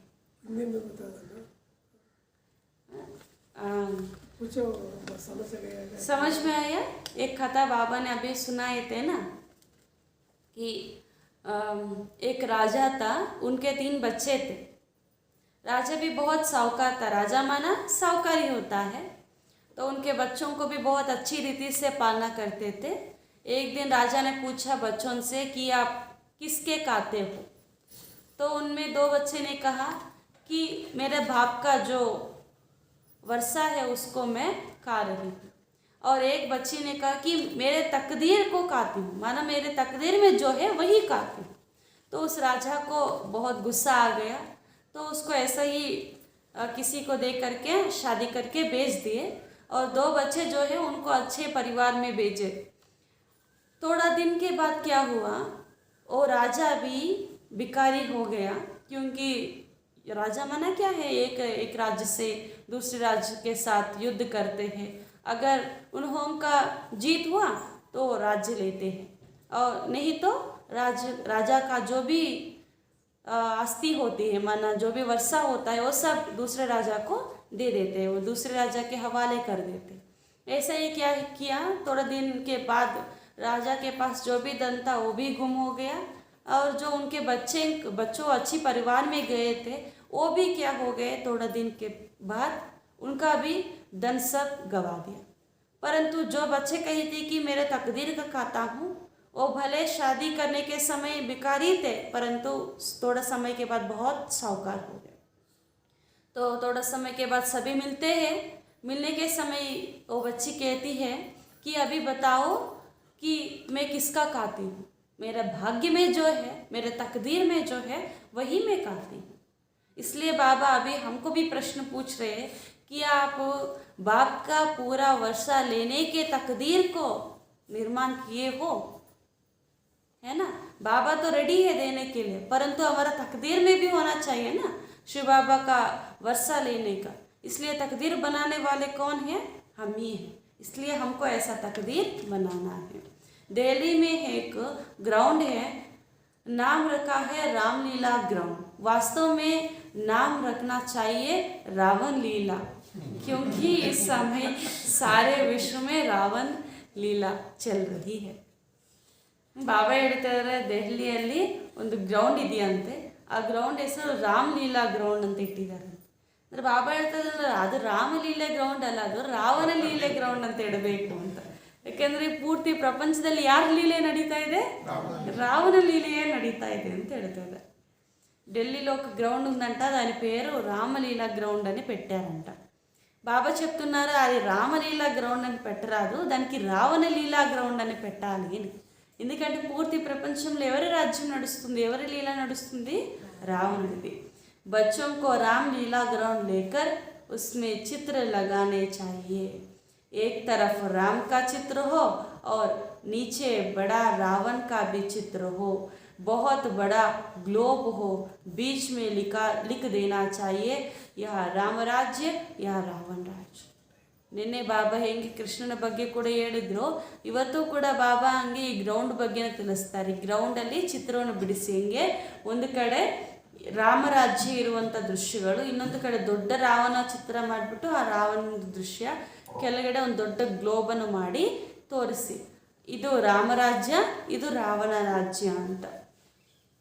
देवताओं की देखो कितनी महिमा है, सर्वगुण संपन्न आधा कल्प है कलयुग, भ्रष्टाचारी रावण राज्य, उसमें सभी आ जाते हैं. अभी रावण राज्य का अंत तो राम ही आकर करेंगे. इस समय राम लीला है नहीं, सारी दुनिया है रावण लीला. राम लीला होता है सतयुग में, लेकिन सभी अपने को बड़ा अक्लमंद समझते हैं. श्री श्री का टाइटल रखाते हैं. यह टाइटल तो निराकार परमपिता परमात्मा का, जिस द्वारा श्री लक्ष्मी नारायण की राज्य पाते. अब बाबा आया है, तुमको भक्ति रूपी अंधकार से छुड़ाकर सुझारे में ले जाते हैं. जिसमें ज्ञान योग होगा, उनकी चलन भी दैवी होगी. ಬಾಬಾ ಹೇಳ್ತಾ ಇದ್ದಾರೆ, ದೇವತೆಯರು ನೋಡಿ ಎಷ್ಟು ಮಹಿಮೆ ಇದೆ, ಸರ್ವಗುಣ ಸಂಪನ್ನ ಇತ್ಯಾದಿ. ಬಾಬಾ ಹೇಳ್ತಾರೆ, ರಾಮ ಲೀಲೆ ಅನ್ನೋದು ಈ ಪ್ರಪಂಚದಲ್ಲಿ ಇಲ್ಲವೇ ಇಲ್ಲ, ಏಕೆಂದರೆ ಇದು ಭ್ರಷ್ಟಾಚಾರಿ ಕಲಿಯುಗ ರಾವಣ ರಾಜ್ಯವಾಗಿದೆ. ಈ ಕಲಿಯುಗ ರಾವಣ ರಾಜ್ಯವನ್ನು ಅಂತ್ಯ ಮಾಡಲು ಯಾರು ಬರಬೇಕು? ರಾಮನೇ ಬರಬೇಕು ಅಂತ ಬಾಬಾ ಹೇಳ್ತಾರೆ. ತ್ರೇತಾಯುಗದ ರಾಮ ಅಲ್ಲ, ಆದರೆ ಶಿವರಾಮ ಬರಬೇಕು ಅಂತ ಹೇಳ್ತಾ ಇದ್ದಾರೆ ಬಾಬಾ. ರಾಮಲೀಲೆ ಸತ್ಯುಗದಲ್ಲಿ ಆಗುತ್ತೆ. ಆದರೆ ಈ ಪ್ರಪಂಚದಲ್ಲಿರುವಂಥವ್ರು ಎಷ್ಟು ತಮ್ಮನ್ನು ಬುದ್ಧಿವಂತರನ್ನು ತಿಳ್ಕೊಳ್ತಾ ಇದ್ದಾರೆ ಅಂತಂದರೆ, ಅವರು ಮುಂದೆ ಅವ್ರ ಹೆಸರು ಮುಂದೆ ಶ್ರೀ ಶ್ರೀ ಅಂತ ಟೈಟಲ್ ಇಟ್ಕೊಳ್ತಾರೆ. ಆದರೆ ಶ್ರೀ ಶ್ರೀ ಅನ್ನುವಂಥ ಟೈಟಲ್ ಯಾವುದೇ ಮನುಷ್ಯ ಇಟ್ಕೊಳ್ಳೋಕ್ಕೆ ಸಾಧ್ಯ ಇಲ್ಲ. ಈ ಟೈಟಲ್ ನಿರಾಕಾರ ಪರಂಪಿತ ಪರಮಾತ್ಮನಿಗೆ ಇಡಲು ಸಾಧ್ಯ. ಮತ್ತು ಶ್ರೀ ಎನ್ನುವಂಥ ಟೈಟಲು ಲಕ್ಷ್ಮೀ ನಾರಾಯಣರಿಗೆ ಮಾತ್ರ ಇಡಲು ಸಾಧ್ಯ. ಇವಾಗ ನಾವೇನು ಮಾಡ್ತಾ ಇದ್ವಿ, ನಮ್ಮ ಚಲನೆಯನ್ನು ಜ್ಞಾನ ಯೋಗದಿಂದ ಈ ರೀತಿ ಲಕ್ಷ್ಮೀನಾರಾಯಣ ರೀತಿ ಚಲನೆಯನ್ನು ದೈವೇ ಚಲನವಾಗಿ ಮಾಡ್ಕೊಳ್ತಾ ಇದ್ದೀವಿ ಅಂತ ಹೇಳ್ತಾ ಇದ್ದಾರೆ. ಅಸುರಿ ಚಲನ ವಾಲೆ ಕಿಸಿ ಕಾ ಭಿ ಕಲ್ಯಾಣ ಕರ್ನಾ ಸಕೆ. అసురీ చలన ఇరువంతోరు యార కళ్యాణವನ್ನು ಮಾಡಲು సాధ్య ಇಲ್ಲ. బాబా చెప్తున్నారు, దేవతలకు చూడండి ఎంత మహిమ ఉన్నది, సర్వగుణ సంపన్నులని, సోలాకళ సంపూర్ణులని. బాబా అంటున్నారు, అర్ధకల్పము ఇలా రామరాజ్యం నడిచింది, అర్ధకల్పం కలియుగి భ్రష్టాచారి ప్రపంచము నడిచింది అని అంటున్నారు. రామలీల జరిగేది సత్యయుగంలో మాత్రమే. ఈ రావణ రాజ్యం సమాప్తం చేయాలంటే రాముడే రావాలి అని అంటున్నారు బాబా. శ్రీశ్రీ అను టైటిల్ పరంపిత పరమాత్ముడికి మాత్రమే చెప్పబడుతుంది, ఇంకా ఏ మనుష్యుడికి కూడా చెప్పబడదు అని అంటున్నారు. ప్రపంచం వాళ్ళు చాలా బుద్ధివంతులని వాళ్ళు అనుకుంటారు, కావున శ్రీశ్రీ అను టైటిల్ని పెట్టుకుంటారు, కానీ అది వారికి వర్తించదు. మరియు శ్రీ అను టైటిల్ ఏదైతే ఉందో అది లక్ష్మీనారాయణులకి మాత్రమే చెప్పబడుతుంది అని అంటున్నారు బాబా. ఇప్పుడు మనం కూడా జ్ఞాన యోగాల ద్వారా దైవీ చలనంగా మన నడవడికని చేసుకుంటున్నాము. అసురీ నడవడిక ఉన్నవారు ఎవరి కళ్యాణమును కూడా చెయ్యలేరు అని అంటున్నారు. జట్ మాలూం పడ్ జాతా హై ఇస్మే అసురీ అవగుణ హై యా దైవీ గుణ హై. ಯಾರನ್ನೇ ನೋಡಿದಾಗ ನಮ್ಗೆ ಗೊತ್ತಾಗುತ್ತೆ ಇವರಲ್ಲಿ ಅಸುರಿ ಗುಣ ಇದೆಯಾ ದೈವಿ ಗುಣ ಇದೆಯಾ ಅಂತ. ತೋ ಅಭಿ ತಕ್ ತೋ ಕೋಯಿ ಸಂಪೂರ್ಣ ತೋ ಹೇ ನಹಿ. ಇವಾಗಂತೂ ಯಾರು ಪೂರ್ಣ ಸಂಪೂರ್ಣರಾಗಿಲ್ಲ, ದೈವಿ ಚಲನೆ ಪೂರ್ತಿ ಸಂಪೂರ್ಣವಾಗಿದೆ ಅಂತ ಯಾರಿಗೂ ನಾವು ಹೇಳಲಿಕ್ಕೆ ಸಾಧ್ಯ ಇಲ್ಲ. ಅಭಿ ಬಂತೆ ಜಾತೆ ತೋ ಬಾಬಾ ತೋ ದಾತಾ ಹೇ ತುಮ್ಸೆ ಕ್ಯಾ ಲೇಂಗೆ. ಇವಲ್ಲಿ ಸಂಪೂರ್ಣ ಆಗ್ತಾ ಇದ್ದೀರಿ, ಸರಿ. ಇವಾಗ ನಿಮ್ಮಿಂದ ಬಾಬಾ ಏನು ತೆಗೆದುಕೊಳ್ತಾರೆ? ಬಾಬಾನೇ ದಾತ ಅಲ್ವಾ, ದಾತನಿಗೆ ಕೊಡ್ತೀರಾ ಅಂತ ಬಾಬಾ ಕೇಳ್ತಾ ಇದ್ದಾರೆ. ನಾವು ದಾತನ ಕೊಡುವಂಥವ್ರ ಕೊಡೋಷ್ಟು ನಮಗಿದೆಯಾ? ಅಂಬಾನಿಗೆ ಹೋಗಿ ತಗೊಳ್ಳಿ, ಒಂದು 10 ರೂಪಾಯಿ ನಿಮ್ಮ ಹತ್ರ ಇಟ್ಕೊಳ್ಳಿ, ಬೇಕಾಗತ್ತೆ ಅಂತ ಕೊಡ್ತೀವಾ? ಇಲ್ಲ ಅಲ್ವಾ. ಬಾಬಾ ಹೇಳ್ತಿದ್ದಾರೆ, ನನಗೆ ನೀವು ದಾತ ನಾನೇ ದಾತ, ನೀವು ನನಗೇನು ಕೊಡ್ತೀರಾ ಅಂತ ಕೇಳ್ತಾರೆ. ಜೋ ಕುಚ್ ಲೇತೇವಾ ತುಮಾರಿ ಸೇವಾ ಮೇಲೆ ಲಗಾ. ಕೆಲವರು ಏನು ಅನ್ಕೊಳ್ತಾರೆ ಅಂತಂದರೆ, ಶಿವಬಾಬಾಗೆ ಏನಾದರೂ ಕೊಟ್ಟರೆ ಅದು ಹಣ ಆಗಿರ್ಬೋದು, ಯಾವುದಾದ್ರೂ ಆಗಿರ್ಬೋದು. ಇವಾಗ ಹಣನೇ ಅಂದ್ಕೊಳ್ಳಿ, ಬಾಬು ನಾನು 10 ರೂಪಾಯಿ ಕೊಟ್ಟೆ, ಬಾಬು ನಾನು 10 ರೂಪಾಯಿ ಕೊಟ್ಟೆ ಅಂತ 10 ರೂಪಾಯಿ ಕೊಟ್ಟಿದ್ದು 100 ಜನ ಕೇಳ್ಕೊಂಬರ್ತಾರೆ. ಬಾಬಾ ಹೇಳ್ತಿದ್ದಾರೆ, ನೀವು ನನಗೆ ಕೊಡ್ತಾ ಇದ್ದೀರಾ, ಯಾಕೆ ಕೊಡ್ತಾ ಇದ್ದೀರಾ? ನಾನೇನು ನಿಮ್ಮದು ತೆಗೆದುಕೊಳ್ಳೋದಿಲ್ಲ, ನೀವು ಕೊಡೋದು ಕೂಡ ಈ ಯಜ್ಞ ಸೇವೆಯಲ್ಲಿ ನಿಮ್ಮ ಪಾಲನೆಗೆ ನಾನು ಅದನ್ನು ಉಪಯೋಗಿಸ್ತೀನಿ ಅಂತ ಹೇಳ್ತದೆ. అలా బాబా చెప్తున్నారు, నేను దాత, మీరు నాకేమి ఇవ్వగలరు అని అంటున్నారు బాబా. కొంతమంది బాబాకి ఇచ్చిన తర్వాత చాలామంది చెప్పుకుంటూ వస్తారంట.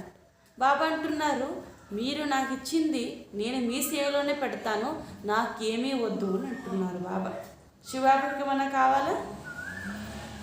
बाबा ने इनको भी सरेंडर कराया, बट्टी बनानी है, बच्चों की पालना करनी है, पैसे बिगर इतनों की पालना कैसे होगी? पहले बाबा ने इनको अर्पण कराया, फिर जो आया उनको भी अर्पण करवाया, परंतु सभी की एक रस अवस्था तो बनी नहीं, बहुत ही बीच चले गए। बिल्ली के पंगुरों की कहानी है, नंबरवार पुरुषार्थ अनुसार सब पक कर निकले। बाबा तो पुण्य की दुनिया में ले चलते हैं, सिर्फ कहते हैं 5 विकारों को छोड़ो, हम तुमको प्रिंसेज बनाएंगे। ಬಾಬಾ ಹೇಳ್ತಾ ಇದ್ದಾರೆ, ತಂದೆ ಯಾರೇ ಬಂದರೂ ಕೂಡ ಅವರನ್ನು ಸರೆಂಡರ್ ಮಾಡಿಸಿ. ಏಕೆಂದರೆ ಬಟ್ಟಿಯಲ್ಲಿ ಎಲ್ಲರನ್ನೂ ಕೂಡ ಕೂಡಿಸಿದ್ರಲ್ಲ, ಅವ್ರ ಹತ್ರ ಏನಿದೆ ಎಲ್ಲವೂ ಕೂಡ ಅರ್ಪಣೆ ಮಾಡಿ ಸರೆಂಡರ್ ಆದರೂ ಯಾರೇ ಬಂದರೂ ಕೂಡ ಅವರನ್ನು ಕೂಡ ಸರೆಂಡರ್ ಮಾಡಿಸಿದ್ರು. ಏಕೆಂದರೆ ಅಷ್ಟು ಅನೇಕ ಆತ್ಮರ ಪಾಲನೆ ಮಾಡೋದು 300 ಜನ ಇದು ಸ್ಟಾರ್ಟಿಂಗಲ್ಲೇ, ಆಮೇಲೆ ಇನ್ನೂ ಜಾಸ್ತಿ ಜನ ಬಂದರು.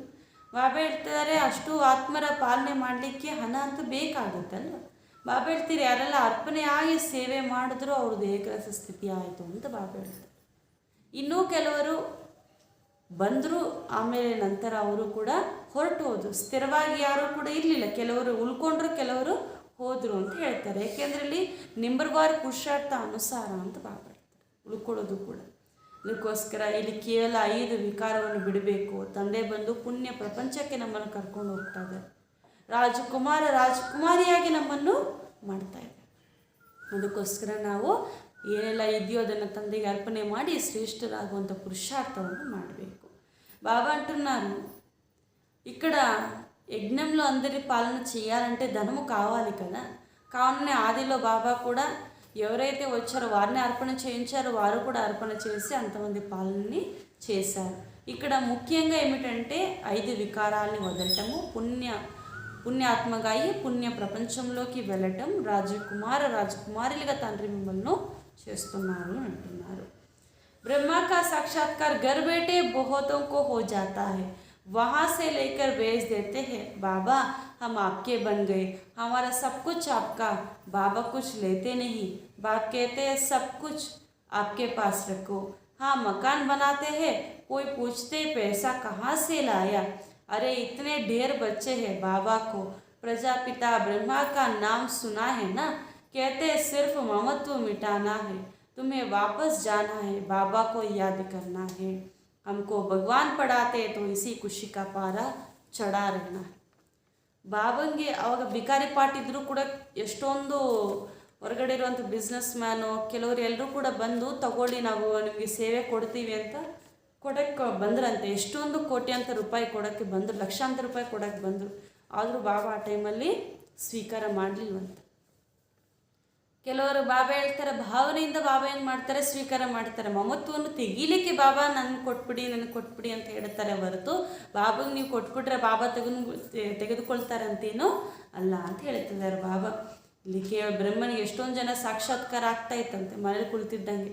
ಅವಾಗ ಬಾಬಂಗೆ ಕೊಟ್ಟು ಕಳಿಸ್ತಾ ಇದ್ದಾರಂತೆ, ಬಾಬಾ ನಮ್ಮದು ಎಲ್ಲವೂ ನಿಮ್ಮದೇ ಬಾಬಾ, ತೆಗೆದುಕೊಳ್ಳಿ ಬಾಬಾ ಅಂತ. ಅವಾಗ ಬಾಬಾ ತೆಗೆದುಕೊಳ್ತಾ ಇರಲಿಲ್ಲ. ಬಾಬಾ ಹೇಳ್ತಾರೆ, ನಿಮ್ಮ ಹತ್ರನೇ ಇಟ್ಕೊಳ್ಳಿ ಎಲ್ಲವೂ ಕೂಡ, ಆದರೆ ಮಮತ್ವವನ್ನು ಅದರ ಮೇಲೆ ಇಟ್ಕೊಳ್ಬೇಡಿ ಅಂತ ಹೇಳ್ತಾ ಇದ್ರಂತೆ. ಮನೆ ಮಾಡ್ತೀರಾ, ಮನೆ ಮಾಡಿದಾಗ ಕೇಳ್ತಾ ಇದ್ರಂತೆ, ನಿಮ್ಗೆ ಇಷ್ಟು ಹಣ ಎಲ್ಲಿಂದ ಬಂತು ಅಂತ ಬ್ರಹ್ಮಬಾಬು. ಅವಾಗ ಬಾಬಾ ಹೇಳ್ತಾರೆ, ಇಷ್ಟು ಜನ ನನ್ನ ಮಕ್ಕಳಿದ್ದಾರೆ, ನಾನು ಇವ್ರ ತಂದೆಯಾಗಿದ್ದೀನಿ, ನನ್ನ ಹತ್ರ ಇರೋದಿಲ್ವಾ ಅಂತ ಹೇಳ್ತಾ ಇದ್ರಂತೆ. ಕೇವಲ ನೀವೇನು ಮಾಡಿ, ಪ್ರಜಾಪಿತ ಹೆಸರಂತೂ ಅವಾಗ ಎಷ್ಟೊಂದು ಪ್ರಸಿದ್ಧ ಆಯ್ತು. ಆದರೆ ಬಾಬಾ ಹೇಳ್ತಾರೆ, ಎಲ್ಲರೂ ವಾಪಸ್ ಮನೆಗೆ ಹೋಗಬೇಕು, ಮಮತ್ವವನ್ನು తెగదాకి ನೀವು ತಂದೆ ನೆನಪಿನಲ್ಲಿ ಇರಿ. బాబా అంటున్నారు, బాబా అన్నీ ఇచ్చేయండి అని అంటూనే అందరూ బాబాకి ఇచ్చేస్తే బాబా తీసుకునేస్తారని కూడా కాదు. చాలా బికారీ పాటు వచ్చినప్పుడు కూడా బ్రహ్మబాబా దగ్గర చాలామంది బిజినెస్ మ్యాన్ కూడా వచ్చి బాబా తీసుకోండి అని ఇచ్చేవారంట, కానీ బాబా తీసుకునేవారు కాదు. ఇంకా కొంతమంది ఎలా అంటే ఇంట్లో కూర్చుంటూనే బ్రహ్మబాబా సాక్షాత్కారం అయ్యేది, అప్పుడు వారు బాబాకి అంతా పంపించేవారంట, బాబా తీసుకోండి మాదంతా మీదే. అప్పుడు కూడా బాబా తీసుకునేవారు కాదు, మీ దగ్గరే ఉంచుకోండి అని పంపించేసేవారు. ఎందుకంటే బాబా ఏం చెప్పినా కూడా మీరు మీకు దానిపై ఉన్న మౌతాన్ని తీసుకువేయడానికే చెప్తారే కానీ బాబాకి ఇవ్వాలి అని కాదు అని అంటున్నారు. ఇంకా బాబా అంత బిల్డింగ్లు అంతా కట్టినప్పుడు అడిగేవారంట, ఇంత డబ్బు మీ దగ్గర ఎక్కడి నుంచి వచ్చింది? అప్పుడు బాబా చెప్పారు, ఇంతమంది పిల్లలు నాకున్నారు, నేను చేయలేనా అని చెప్పేవారంట. తో कहते हैं सिर्फ ममत्व मिटा दो, हमको भगवान पढ़ाते हैं तो खुशी का पारा चढ़ा रहना चाहिए. लक्ष्मी नारायण को भगवान नहीं कहेंगे, देवी देवता कहेंगे. भगवान के पास भगवती होती नहीं. कितनी युक्ति की बात है, सिवाय सम्मुख या बातें कोई समझ ना सके. गाते भी है त्वमेव मातस्य पिता. ज्ञान ना होने के कारण लक्ष्मी नारायण के आगे, हनुमान के आगे, गणेश के आगे जाकर महिमा गाते हैं. अरे वो तो साकारी थे, उनको अपने बच्चे ही माता पिता कहेंगे, तुम उनके बच्चे हो कहाँ? ಬಾಬಾ ಹೇಳ್ತಾ ಇದ್ದಾರೆ, ಇಲ್ಲಿ ಲಕ್ಷ್ಮೀನಾರಾಯಣರನ್ನು ಭಗವಂತ ಅಂತ ಹೇಳಲಿಕ್ಕೆ ಸಾಧ್ಯ ಇಲ್ಲ, ಅವರನ್ನು ದೇವಿ ದೇವತೆಯರು ಅಂತ ಹೇಳಲಿಕ್ಕೆ ಸಾಧ್ಯ. ಬಾಬಾ ಹೇಳ್ತಾರೆ, ಈ ಎಲ್ಲ ಯುಕ್ತಿಗಳನ್ನು ತಂದೆಯ ಸಮ್ಮುಖದಲ್ಲಿ ಬಂದು ತಿಳಿಸ್ತಾರೆ. ಅಜ್ಞಾನದಲ್ಲಿರುವಂಥ ಕಾರಣ ಲಕ್ಷ್ಮೀನಾರಾಯಣರ ಹತ್ರ, ಗಣೇಶನ ಹತ್ರ, ಹನುಮಂತನ ಹತ್ರ ಹೋಗಿ ಅವರ ಮಹಿಮೆಯನ್ನು ಮಾಡ್ತಾ, ನೀವೇ ನಮ್ಮ ತಂದೆ ತಾಯಿ ಅಂತ ಹೇಳ್ತಾರೆ. ಬಾಬಾ ಹೇಳ್ತಾ ಇದ್ದಾರೆ, ನೀವೆಂಗೆ ಅವ್ರ ಮಕ್ಕಳಾಗ್ತೀರಾ? ಅವ್ರ ಮಕ್ಕಳು ಮಾತ್ರ ಅವರನ್ನು ತಾಯಿ ತಂದೆ ಅಂತ ಹೇಳಲಿಕ್ಕೆ ಸಾಧ್ಯ. ನೀವೆಲ್ಲ ಅವ್ರ ಮಕ್ಕಳು ಅಂತ ಕೇಳ್ತಾ ಇದ್ದಾರೆ. ನಮ್ಮ ತಂದೆ ತಾಯಿನ ಅವರು ಯಾರು? ಯಾರು ನಮ್ಮ ತಂದೆ ತಾಯಿ? ಲಕ್ಷ್ಮೀನಾರಾಯಣರು ನಮ್ಮ ತಂದೆ ತಾಯಿ ಅಲ್ಲ. ಭಕ್ತಿ ಮಾರ್ಗದಲ್ಲಿ ಯಾವುದೇ ದೇವತೆ ಹತ್ರ ಎದುರುಗಡೆ ಹೋಗಿ, ಹೇ ಭಗವಂತ ನೀವೇ ನಮ್ಮ ತಂದೆ ತಾಯಿ ಅಂತ ಹೇಳಿದ್ರಲ್ವಾ, ಬಾಬಾ ಹೇಳ್ತಾರೆ, ನೀವೆಂಗೆ ಅವ್ರ ಮಕ್ಕಳಾಗ್ತೀರಾ ಅಂತ ಕೇಳ್ತಾ ಇದ್ದಾರೆ ಬಾಬಾ. ಅವ್ರ ಮಕ್ಕಳು ಮಾತ್ರ ಅವರನ್ನು ತಂದೆ ತಾಯಿ ಅಂತ ಕರೀತಾರೆ ಅಂತ ಹೇಳ್ತಾರೆ. ಆದರೆ ನಮ್ಮೆಲ್ಲರ ತಂದೆ ಯಾರು? ಶಿವಬಾಬಾ ಮಾತ್ರ. ಇದು ರಾವಣ ರಾಜ್ಯ. तुम हो रावण राज्य में, या ब्रह्मा भी माता है, इन द्वारा बाप कहते हैं तुम मेरे बच्चे हो. ಇಲ್ಲಿ ತಾಯಿ ಬ್ರಹ್ಮ ಬಾಬಾ, ತಂದೆ ಶಿವ ಬಾಬಾ. ಇವಾಗ ನಾವು ಅವರ ಮಕ್ಕಳಾಗಿದ್ದೇವೆ. परंतु माता कन्याओं को संभाल करने वाली माता चाहिए. अडॉप्टेड बच्ची है बीके सरस्वती. कितनी गुह्य बातें हैं. बाबा जो ज्ञान देते हैं वह कोई भी शास्त्र में नहीं है. भारत का एक मुख्य शास्त्र है गीता. उसमें ज्ञान के पढ़ाई की बातें हैं, उसमें चरित्र की कोई बातें नहीं. ज्ञान से मर्तबा मिलती है. ಬಾಬಾ ಹೇಳ್ತಾರಾದರೆ, ಕನ್ಯೆಯರು ಮಾತೆಯರನ್ನು ಪಾಲನೆ ಮಾಡೋದಕ್ಕೆ ಇಲ್ಲಿ ಒಂದು ಸ್ತ್ರೀ ಮುಖ್ಯವಾಗಿ ಬೇಕಾಗುತ್ತೆ. ಅದಕ್ಕೋಸ್ಕರ BK ಸರಸ್ವತಿ ಅವರು ಕೂಡ ತಾಯಿಯಾಗಿದ್ದಾರೆ. ಇದು ಗುಹ್ಯವಾಗಿರುವಂಥ ಮಾತುಗಳು. ಈ ಜ್ಞಾನದ ಮಾತುಗಳು ಯಾವುದೇ ಶಾಸ್ತ್ರದಲ್ಲಿ ಬರೆದಿಲ್ಲ ಅಂತ ಹೇಳ್ತಾರೆ. ಭಾರತದಲ್ಲಿ ಒಂದೇ ಒಂದು ಮುಖ್ಯ ಶಾಸ್ತ್ರವಿದೆ. ಯಾವುದದು? ಗೀತೆ. ಜ್ಞಾನದ ವಿದ್ಯೆಯನ್ನು ಈಗ ತಂದೆ ಬಂದು ನಮಗೆ ತಿಳಿಸ್ಕೊಡ್ತಾ ಇದ್ದಾರೆ. ಚರಿತ್ರೆ ಅಂತೂ ಎಷ್ಟೊಂದು ಬರೆಯಲಾಗಿದೆ, ಆದರೆ బాబా ಹೇಳ್ತಾರೆ, ನಿಮ್ಮ భవిష్య చరిత్ర నిర్మాణ ఆగుವುದು ఈ జ్ఞానದಿಂದಲే. బాబా చెప్తున్నారు, నీవే తాయి, నీవే తల్లివి, నీవే తండ్రివి అని మనం పాట పాడాం కదా. ఇది ఎక్కడ మూర్తులకి వెళ్ళినా కూడా, గణేశుడైనా లక్ష్మీనారాయణైనా ఎవరి దగ్గరికి వెళ్ళినా పాడేవాళ్ళు. కానీ బాబా అంటున్నారు, వాళ్ళు ఎలా మీ తల్లి తండ్రి అవ్వగలరు? వారి పిల్లలు మాత్రమే వారు ఇలా పిలవగలరు. కానీ మీ తల్లి తండ్రి ఎవరంటే శివబాబా తండ్రి, బ్రహ్మబాబా తల్లి. అంతేకాకుండా ఇంకా కన్యల్ని, మాతల్ని పాలన చేయడానికి ఒక స్త్రీయే కావాలి. కావున సరస్వతి కూడా ఇక్కడ తల్లిగా ఉన్నారు అని అంటున్నారు. ఈ అన్ని విషయాలు జ్ఞానము, ఇది మీకు ఏ శాస్త్రాల్లో కూడా చెప్పలేదు అని అంటున్నారు. బాబా జాదుగర్. బాబా యారు? జాదుగారు. జాదుగారు అనేనా? బాబా చెప్తున్నారు, తండ్రి ఇంద్రజాలకుడు అంట. तुम गाते हो रत्नागर जादूगर, तुम्हारी जोली ಬರ್ತಿ है ಸ್ವರ್ಗ के लिए. ಮ್ಯಾಜಿಕ್ ಮಾಡಿಬಿಡ್ತಾರೆ. ಏನಂತ? ಒಂದು ಸೆಕೆಂಡಲ್ಲಿ ಸ್ವರ್ಗದ ಜೋಲಿಗೆಯನ್ನೇ ನಿಮ್ಮ ಜೋಲಿಗೆಯನ್ನು ಸ್ವರ್ಗದ ಆಸ್ತಿಯಿಂದ ಕೊಟ್ಟು ತುಂಬಿಸ್ಬಿಡ್ತಾರೆ ಅಂತ ಹೇಳ್ತಿದ್ದಾರೆ ಬಾಬಾ. साक्षात्कार तो भक्ति मार्ग में भी करते हैं, परंतु उनसे कुछ लाभ नहीं. लिखेंगे पढ़ेंगे, साक्षात्कार से तुम कोई वह बन नहीं सकेंगे. साक्षात्कार मैं कराता हूँ, पत्थर की मूर्ति तोड़े साक्षात्कार करेगी. नवधा भक्ति में भावना तो शुद्ध रखते हैं, उनका उजूरा मैं देता हूँ. परंतु तमो प्रधान तो बनना ही है। मीरा ने साक्षात्कार किया परंतु ज्ञान तो कुछ भी नहीं थी। मनुष्य तो दिन प्रतिदिन तमो प्रधान होते जाएंगे। अभी तो सभी मनुष्य पतित है, गाते भी है, हमें ऐसी जगह ले चलो जहाँ सुख चैन मिले। ಬಾಬಾ ಹೇಳ್ತಾರೆ, ಹೊರಗಡೆ ಕೂಡ ಭಕ್ತಿ ಮಾರ್ಗದಲ್ಲೂ ಕೂಡ ಸಾಕ್ಷಾತ್ಕಾರ ಮಾಡ್ಕೊಳ್ತಾ ಇದ್ರಿ, ಆದರೆ ಅದರಿಂದ ಯಾವುದೇ ಲಾಭ ಇಲ್ಲ. ಸಾಕ್ಷಾತ್ಕಾರ ಮಾಡಿಸೋದು ಕೂಡ ಕಲ್ಲಿನ ಮೂರ್ತಿ ಅಲ್ಲ ನಾನು ಅಂತ ಹೇಳ್ತಾರೆ. ಮೀರಾ ಕೂಡ ಸಾಕ್ಷಾತ್ಕಾರ ಆಯಿತು, ಅವ್ರಿಗೆ ಯಾವುದೇ ಜ್ಞಾನ ಇರಲಿಲ್ಲ, ಅವರಿನ್ನ ತಮೋಪ್ರಧಾನ ಆಗಲೇಬೇಕು. ಸಾಕ್ಷಾತ್ಕಾರದಿಂದ ಯಾರೂ ಸತೋಪ್ರಧಾನ ಆಗಲಿಕ್ಕೆ ಸಾಧ್ಯನೇ ಇಲ್ಲ.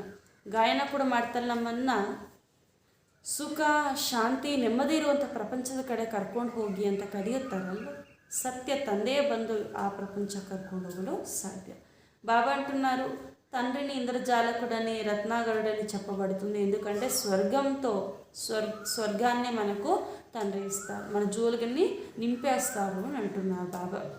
ఇంకా సాక్షాత్కారం చేసుకోవాలని మీకు ఏ భావన ఉండరాదు, ఎందుకంటే భక్తి మార్గంలో కూడా మీరు సాక్షాత్కారాలు చేసుకుంటూ వచ్చారు, కానీ దాని ద్వారా ఏ లాభము జరగలేదు అని అంటున్నారు బాబా. ఇక్కడ మీరు ఎంత మంచిగా పురుషార్థం చేస్తే అంత మంచి పదవి మీకు లభిస్తుంది.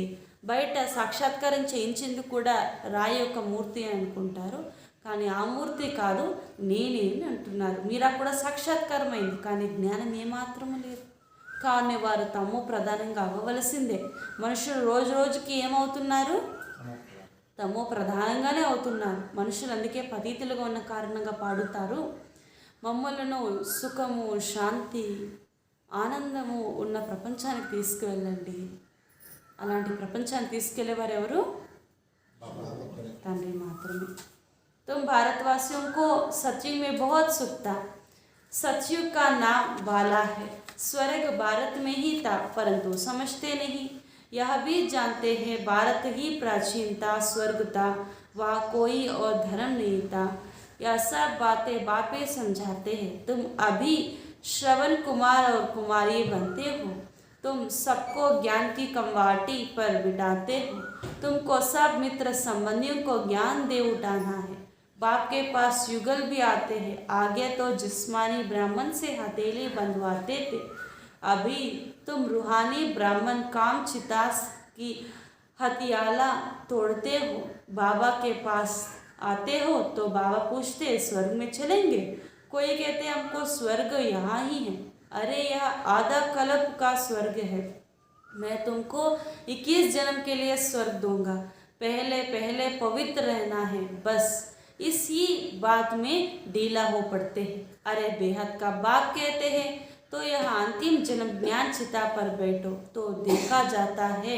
स्त्रियाँ जट आ जाती है, कोई फिर कहती है पति परमेश्वर को नाराज कैसे करें। ಬಾಬಾ ಹೇಳ್ತಾ ಇದ್ದಾರೆ, ಭಾರತವಾಸಿಯರೇ ಸ್ವರ್ಗವನ್ನು ನೋಡಿದ್ರು, ತುಂಬ ಸುಖವನ್ನು ನೋಡಿದ್ದೀರಾ. ಈ ಸತ್ಯುಗ ಎನ್ನುವಂಥ ಹೆಸರು ಇದೇ ಭಾರತ ದೇಶದಲ್ಲಿ ಪ್ರಸಿದ್ಧ ಆಗಿದೆ ಅಂತ ಹೇಳ್ತಾರೆ ಬಾಬಾ. ಭಾರತದ ದೇಶವೇ ಪ್ರಾಚೀನವಾಗಿದೆ, ಇದರ ಯಾವುದೇ ಧರ್ಮ ಅಲ್ಲ. ನೀವೆಲ್ಲರೂ ಕೂಡ ಯಾರು? ಶ್ರವಣ ಕುಮಾರ ಕುಮಾರಿಯರು ಅಂತ ಹೇಳ್ತಾರೆ ಬಾಬಾ. ನೀವೆಲ್ಲರೂ ಕೂಡ ಜ್ಞಾನದ ಡೋಲಿಯಲ್ಲಿ ಎಲ್ಲರನ್ನೂ ಕೂಡ ಕೂರಿಸಬೇಕು. ಮಿತ್ರ ಸಂಬಂಧಿಗಳು ಯಾರೆಲ್ಲೂ ಇದ್ದಾರೋ ಎಲ್ಲರಿಗೂ ಕೂಡ ಜ್ಞಾನವನ್ನು ತಿಳಿಸಿ ಅಂತ ಹೇಳ್ತಿದ್ದಾರೆ ಬಾಬಾ. ಬಾಬಾ ಹತ್ರ ಯುಗಲ್ಸ್ ಬರ್ತಾರಂತ. ಯುಗಲ್ಸ್ ಬಂದಾಗ ಬಾಬಾ ಹೇಳ್ತಾರೆ, ಹೊರಗಡೆ ಏನು ಮಾಡ್ತಾಯಿದ್ರು, ಹೊರಗಡೆ ಬ್ರಾಹ್ಮಣರ ಹತ್ರ ಹೋಗಿ ಕಂಕಣ ಕಟ್ಟಿಸ್ಕೊಳ್ತಾರೆ. ಅದಿಲ್ಲಿ ಶಿವಬಾಬಾ ಹತ್ರ ಬಂದು ಬಾಬಾ ಹೇಳ್ತಾರೆ, ನೀವು ಸ್ವರ್ಗಕ್ಕೆ ಹೋಗ್ತೀರಾ ಅಂತಂದರೆ ಈ ಕಂಕಣವನ್ನು ಕಟ್ಕೊಳ್ಳಿ ಅಂತ ಬಾಬಾ ಹೇಳ್ತಾರೆ. ಅರ್ಧ ಕಲ್ಪ ನೀವೇನು ಮಾಡಿ ಸ್ವರ್ಗವನ್ನು ಪಡ್ಕೊಳ್ಳಿ, 21 ಜನ್ಮಕ್ಕೆ ನಾನು ಸ್ವರ್ಗವನ್ನು ನಿಮ್ಮ ಕೈ ಕೊಡ್ತೀನಿ, ಅದಕ್ಕೆ ಪವಿತ್ರರಾಗಿರಿ ಅಂತ ಹೇಳ್ತಾನೆ. ಮತ್ತು ಬಾಬಾ ಹೇಳ್ತೀರಿ, ಈ ಮಾತಿನಲ್ಲಿ ಕೆಲವರು ಡೀಲ ಆಗಿಬಿಡ್ತಾರೆ. ಬೇಹದ್ದಿನ ತಂದೆ ಹತ್ರ ಹೇಳ್ತಾರೆ, ಬಾಬಾ ಅಂತಿಮ ಜನ್ಮದಲ್ಲಿ ನಾವು ಜ್ಞಾನ ಸ್ಥಿತಿ ಮೇಲೆ ಕುಳಿತುಕೊಳ್ತೀವಿ ಅಂತ ಕೆಲವರು ಹೇಳ್ತಾರೆ. ಕೆಲವರು ಸ್ತ್ರೀಯರು ಬಂದ್ಬಿಡ್ತಾರಂತೆ ಜ್ಞಾನಕ್ಕೆ. ಆಮೇಲೆ ಮತ್ತೆ ಹೇಳ್ತಾರಂತೆ ಪತಿಯೇ ಪರಮೇಶ್ವರ ಅಲ್ವಾ, ಅವ್ರನ್ನ ಹೆಂಗೆ ಬೇಸರ ಪಡಿಸೋದು ಅಂತಲೂ ಹೇಳ್ಬಿಡ್ತಾರೆ. ಈ ಥರ ಡೀಲ ಆಗಿಬಿಡ್ತಾರೆ. ಆದರೆ ಆ ರೀತಿ ಆಗಬೇಡಿ ಅಂತ బాబా ಹೇಳ್ತಾರೆ. బాబా చెప్తున్నారు, ఇప్పుడు జ్ఞానం అనే కావడిపై అందరినీ కూర్చోపెట్టండి, మిత్ర సంబంధికులకు కూడా జ్ఞానము తెలిపించండి, అందరినీ కూడా తండ్రి దగ్గరికి తీసుకురండి. పవిత్ర కంకణాన్ని మీరు తండ్రి దగ్గర వచ్చి కట్టుకోండి, దీంట్లో డీలాగా అవ్వకండి అని అంటున్నారు. కొంతమంది స్త్రీలు జ్ఞానాన్ని తొందరగా వచ్చేస్తారు, తర్వాత అంటారు పతియే పరమేశ్వరుడు కదా, వారిని ఎలా తొందర పెట్టటము అని. కానీ బాబా అంటున్నారు స్వర్గానికి వెళ్ళాలంటే పవిత్రంగా ఉండాలి అంటున్నారు. బాబాకే బనే తో కదం కదం పర్ శ్రీమత్ పర్ చల్నా ಪಡೆ. ನೀವು ಬಾಬೋರ ಥರ ಬಂದಿದ್ದೀರಾ, ಬಾಬೋರ್ಗೆ ಅರ್ಪಣೆ ಆಗಿದ್ದೀರಿ ಅಂತಂದರೆ ಹೆಜ್ಜೆ ಹೆಜ್ಜೆಯಲ್ಲೂ ಕೂಡ ಯಾರ ಮತದಂತೆ ನಡಿಬೇಕು? ತಂದೆಯ ಶ್ರೀಮದ್ದಂತೆಯೇ ನಡಿಬೇಕು. अब बाबा आया है स्वर्ग का मालिक बनाने, पवित्र बनना अच्छा है, कुल कलंकित मत बनो. बाप कहते हैं लौकिक बाप तो चमाट भी मारेंगे, मम्मा मीठी होती है, बहुत मीठा रहम दिल बनना है. बाप कहते हैं बच्चे तुम मुझे बहुत गालियाँ देते हो, अब मैं अपकारियों पर भी उपकार करता हूँ. मैं जानता हूँ कि तुम्हारा रावण मत पर ही यह हाल हुआ. जो सेकेंड पास हो गया वह ड्रामा, परंतु आगे के लिए खबरदार रहना है कि हमारा खाता खराब ना हो. हर एक को अपनी प्रजा बनानी है, वारिस बनाना है. मुरली कोई मिस नहीं करनी चाहिए, कोई पॉइंट्स मिस ना हो जाए. अच्छे अच्छे रतन ज्ञान रतन निकल जाए तो सुने नहीं तो धारण कैसे करेंगे. रेगुलर स्टूडेंट मुरली कभी मिस नहीं करेंगे, कोशिश कर रोज़ वाणी पढ़नी चाहिए. ಬಾಬಾ ಹೇಳ್ತಾರೆ ಎಂದಿಗೂ ಕೂಡ ಕುಲ ಕಲಂಕಿತರಾಗಬಾರ್ದು, ಪವಿತ್ರರಾಗಬೇಕು. ಇಲ್ಲ ಅಂತಂದರೆ ಬಾಬಾ ಹೇಳ್ತಾರೆ ಲೌಕಿಕದಲ್ಲಿ ಏನು ಮಾಡ್ತಾರೆ, ತಂದೆ ಹೊಡಿತಾರೆ, ಆದರೆ ಇಲ್ಲಿ ಹೊಡಿತಾರ ಬಾಬಾ? ಹೊಡೆಯೋದೇ ಇಲ್ಲ. ಮಮ್ಮ ಕೂಡ ಎಷ್ಟು ಮಧುರವಾಗಿದ್ದಾರೆ, ದಯಾಹೃದಿಯಾಗಿದ್ದಾರೆ. ನೀವು ನನಗೆ ಎಷ್ಟು ಬೈದ್ರಿ ಅಂತ ಬಾಬಾ ಕೇಳ್ತಾ ಇದ್ದಾರೆ. ಬೈದಿದ್ರ ಬಾಬಂಗೆ? ಭಕ್ತಿ ಮಾರ್ಗದಲ್ಲಿ ಎಷ್ಟು ಗ್ಲಾನಿ ಮಾಡಿದ್ದೀವಿ. ಬಾಬಾ ಹೇಳ್ತಾರೆ ನೀವು ನನ್ನ ಇಷ್ಟು ಗ್ಲಾನಿ ಮಾಡಿದ್ರು ಅಪಕಾರಿಗಳ ಮೇಲೂ ನಾನು ಉಪಕಾರವನ್ನು ಮಾಡ್ತೇನೆ, ನನಗೆಲ್ಲ ಗೊತ್ತಿದ್ದರೂ ನಾನು ನಿಮ್ಮನ್ನು ಉಪಕಾರ ಮಾಡ್ತೇನೆ. ರಾವಣನ ಮತದಂತೆ ನಡೆದು ನಿಮ್ಮ ಪರಿಸ್ಥಿತಿ ಹಿಂಗಾಗ್ಬಿಟ್ಟಿದೆ. ಸೆಕೆಂಡ್ನಲ್ಲಿ ಎಲ್ಲ ಡ್ರಾಮಾ ಪಾಸ್ ಆಗೋಯ್ತು, ಅದಕ್ಕೋಸ್ಕರ ಇವಾಗಾದರೂ ಎಚ್ಚರಿಕೆ ಇರಿ, ಇವಾಗ ನಿಮ್ಮ ಖಾತೆ ಕೆಟ್ಟದಾಗಿ ಆಗದೆ ಚೆಕ್ ಮಾಡಿಕೊಳ್ಳಿ ಅಂತ ಬಾಬಾ ಹೇಳ್ತಿದ್ದಾರೆ. ಮುರಳಿ ಎಂದಿಗೂ ಕೂಡ ಮಿಸ್ ಮಾಡಿಕೊಳ್ಬಾರ್ದು. ನಿಮ್ಮ ಪ್ರಜೆಗಳನ್ನು, ನಿಮ್ಮ ವಾರಸುದಾರನ್ನು ತಯಾರು ಮಾಡಿಕೊಳ್ಬೇಕು ಅಂತ ಹೇಳ್ತಾರೆ ಬಾಬಾ. ರೆಗ್ಯುಲರ್ ಸ್ಟೂಡೆಂಟ್ ಎಂದಿಗೂ ಮುರಳಿನೂ ಮಿಸ್ ಮಾಡೋದಿಲ್ಲ. ಪ್ರತಿದಿನ ಈ ಥರ ಸತ್ಸಂಗಕ್ಕೆ ಬಂದು ಜ್ಞಾನವನ್ನು ಕೇಳಬೇಕು. ಏಕೆಂದರೆ ಇಲ್ಲಿರೋದು ಒಂದೊಂದು ಪಾಯಿಂಟ್ ಅಲ್ಲ, ರತ್ನ, ಅದು ತುಂಬ ಮಹತ್ವಪೂರ್ಣ. ಅದಕ್ಕೆ ಅದು ಒಂದೂ ಕೂಡ ಮಿಸ್ ಆಗಬಾರ್ದು ಅಂತ ಹೇಳ್ತಾರೆ. ರತ್ನಗಳು ಕೆಳಗಡೆ ಬಿದ್ದೋಗಿದ್ರೆ ಒಂದೇ ರತ್ನ ಅಲ್ವ ಅಂತ ಮುಂದೆ ಹೋಗ್ಬಿಡ್ತೀವಿ. ಅದನ್ನು ಎಷ್ಟು ಗಮನ ಇಟ್ಟು ಅದನ್ನು ಆರಿಸ್ಕೊಂಡು ನಮ್ಮ ಹತ್ರ ಜವಾಬ್ದಾರಿಯಾಗಿ ಜೋಪಾನವಾಗಿ ಇಟ್ಕೊಳ್ತೀವಿ. ಅದೇ ರೀತಿ ಜ್ಞಾನವೂ ಕೂಡ ಅಷ್ಟೇ ಆಗಿದೆ. ಅದಕ್ಕೆ ಪ್ರತಿದಿನ ప్రయత్న పట్టు మురళిని వదిలేಬೇಕು ಅಂತ ಹೇಳ್ತಾರೆ బాబా చెప్తున్నారు. ఇక్కడ లౌకికత అయితే కొడతారు, కానీ బాబా ఎప్పుడైనా కొట్టారా మిమ్మల్ని? మమ్మ కూడా ఎంత మధురమైన వారు చూడండి, ఎంత ప్రేమతో మిమ్మల్ని పాలన చేస్తారు. కావున మీరు నన్ను ఎంత తిట్టినా అపకారులపై కూడా నేను ఉపకారం చేయడానికి వచ్చాను అంటున్నారు బాబా. మురళిని ఎప్పుడూ కూడా మిస్ చేయరాదు అని బాబా అంటున్నారు. అచ్చా बाबा नमस्ते हेलो ना.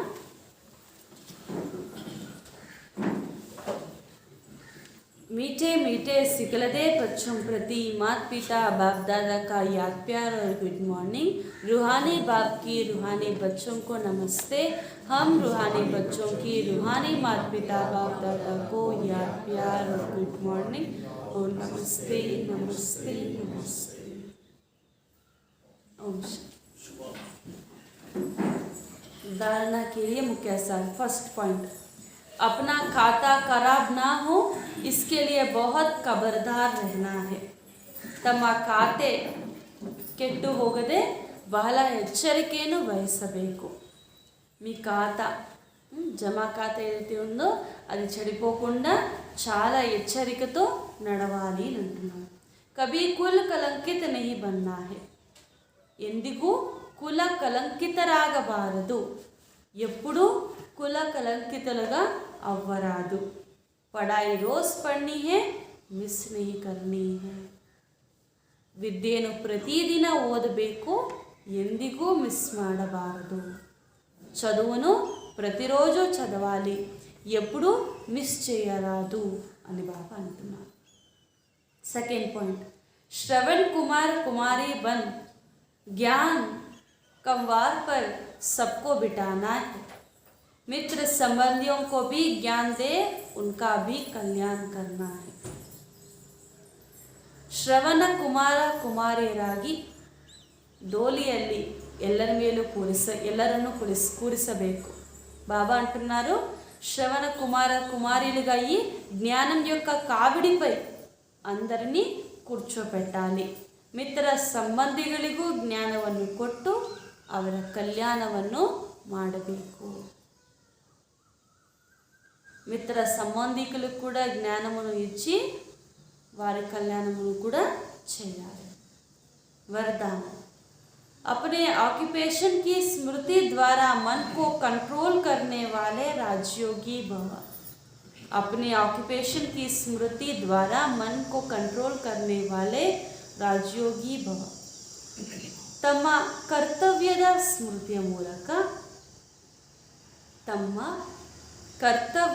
ಸ್ಮೃತಿಯ ಮೂಲಕ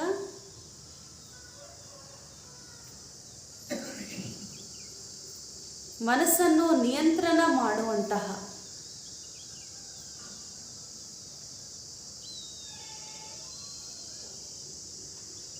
ರಾಜಯೋಗಿ ಭವ.